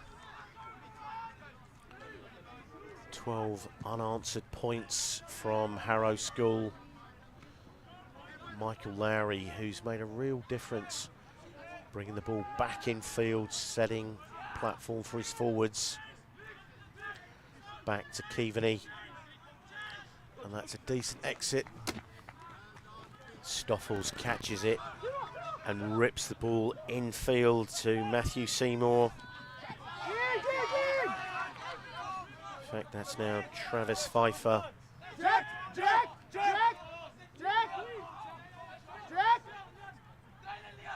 So Nell, straight through the middle of the ruck there. Good work as Nell pulls the ball out and Pfeiffer chips it over the top. And good work in the wide channels there. Henry Dargan, he really is having a captain's knock here today, leading from the front. As Harrow try to get through there. The ball's knocked backwards and the referee decides that that's a lazy runner.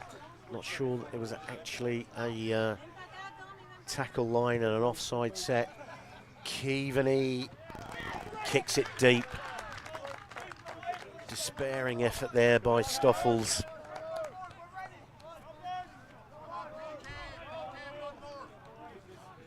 So again, dragging themselves down to just outside the Porters 22. Hoshi with the throw. Now on in place of Talamai. Hal Hersey at the front of the line.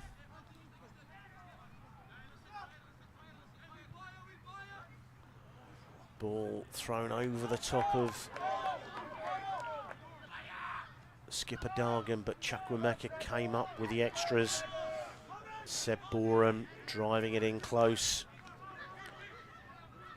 Harrow really putting some pressure on, but Porter's come up with the ball, and that is a really good clearance. Bringing play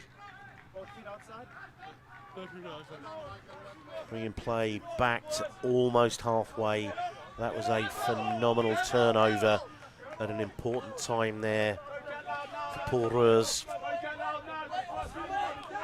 Karol Kvita, regards from Czech Republic.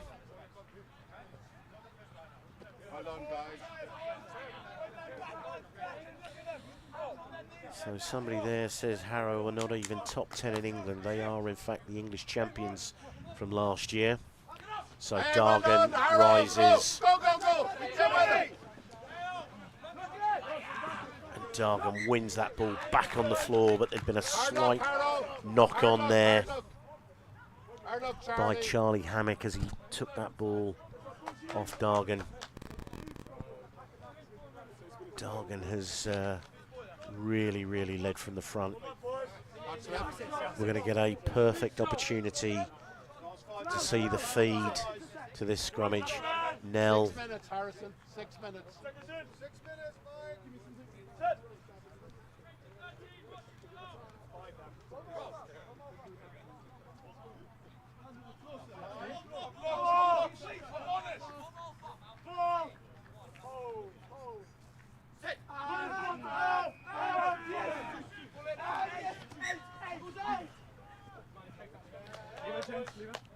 So for the guys in the chat, this is the Paul ROos first 15. Big scrum now. Come on. Come on, Tom. Well done, Gus. Well played, Gus. Come on, Tom. So young Tom Dargan replaces Gus Chukwemeka. Big man on the tight head side of this scrummage. Youngest on tour, and he's the young brother of skipper Henry Dargan, who's packing down, trying to hold him in on this scrummage, young Tom Dargan. JJ Nell puts the ball into the scrummage.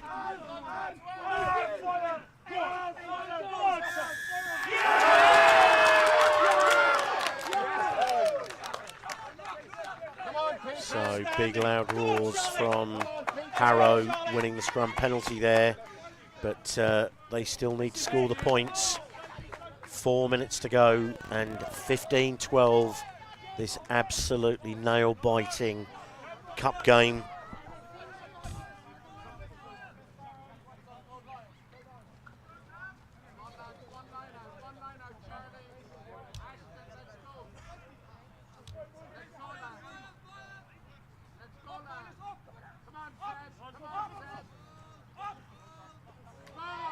So Talamai on, he's now got the ball in the boot of this. South African side trying to make a mess of this. Dunn is calling this forward. Talamai doing well to stay hidden here. Hal Hersey now gets himself on the ball. They've shared most of the Paul ROos side. Dunn now brings the ball infield. Keaveney gets it to Lowry, who's really powering up the middle there. They need to look after this ball.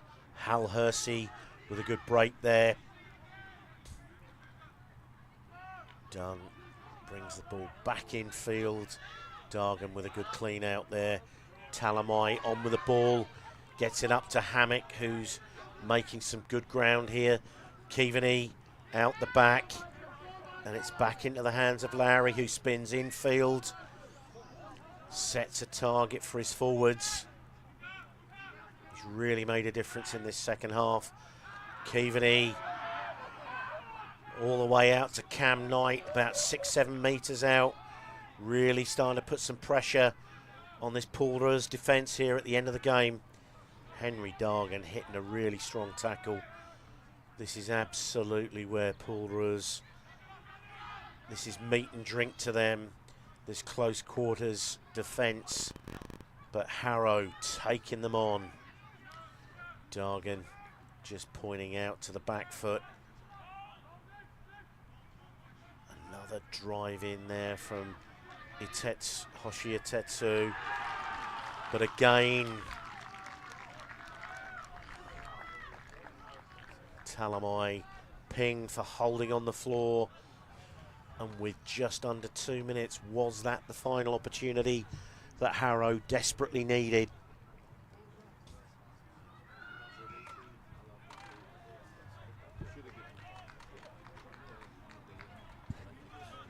So making absolutely sure of the touch finder there, but only taking play to the 22 metres line.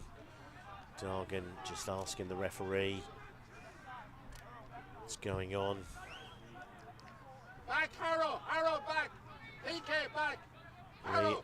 Liam Liam Barnard with this throw. He'll want to make absolutely sure of this. And it's thrown over the top. But a technical infraction of some kind.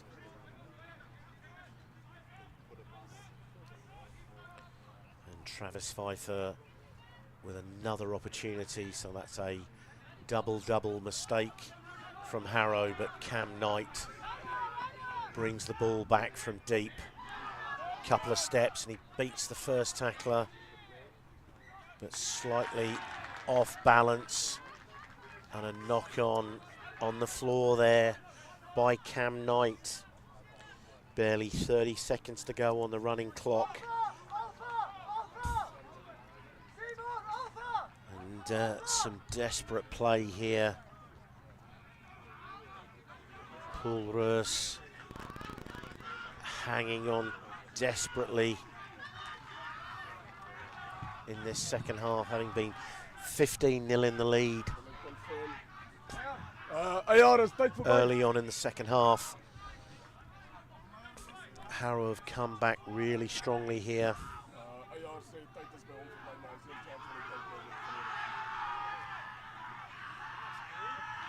Getting all over the top of ROos there, Harrison Dunn. But ROos have come up with the ball. And the ball is on the floor there. Desperate counter rucking here. And the penalty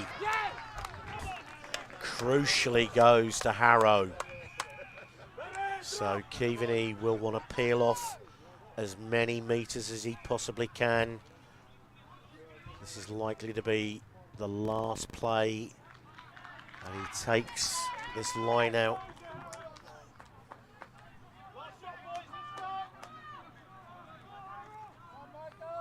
To about 5 metres outside the pool. ROos 22. Absolutely last chance saloon here.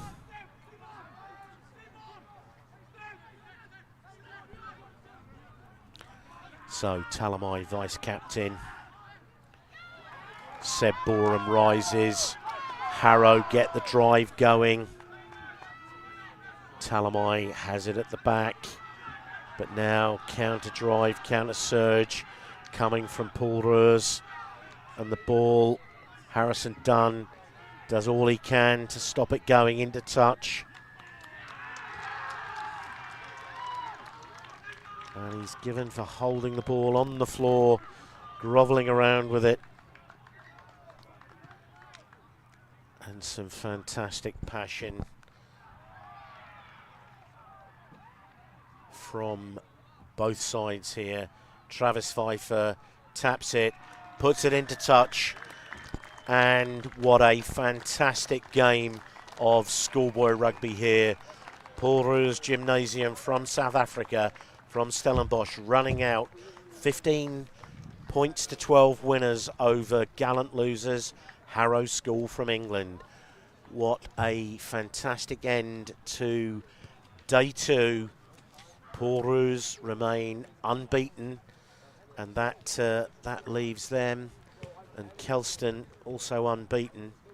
So it's going to be an interesting day 3, where the winners of the pools and who goes through to the cup final will be decided.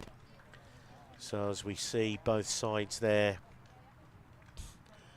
they know that they've had a hell of a game of rugby there, and both sides really showed up and played some good rugby. One of the real outstanding players for ROos was Stoffels, Keenan Stoffels at 15. He absolutely ripped them apart a couple of times. And Jordan Steenkamp, he scored a worldie of a try just before half-time after a great break from behind, well, from about 5 metres out from their own line.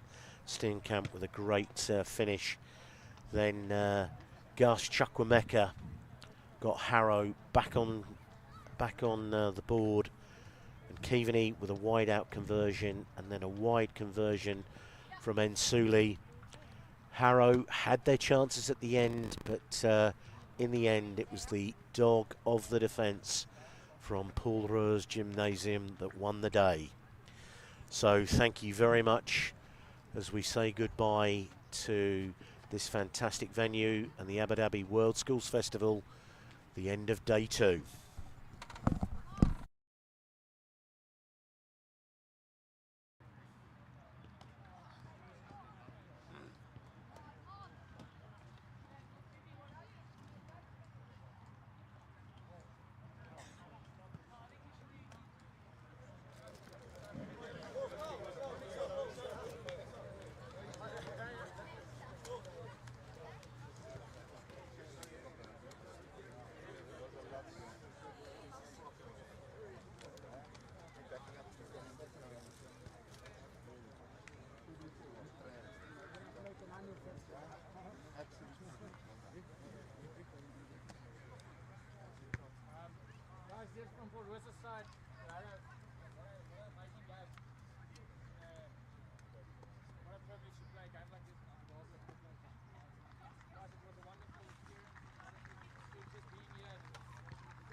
Right, let's go. Mix it up, folks. This way.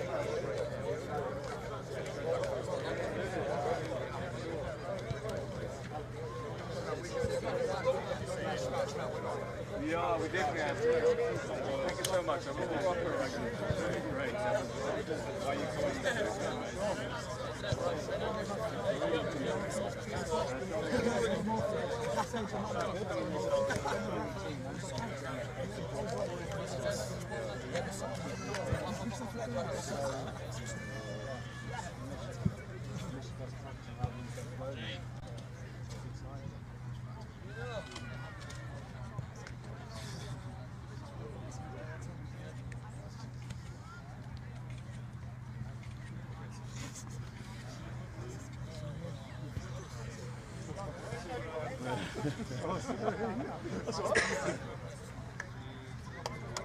Great.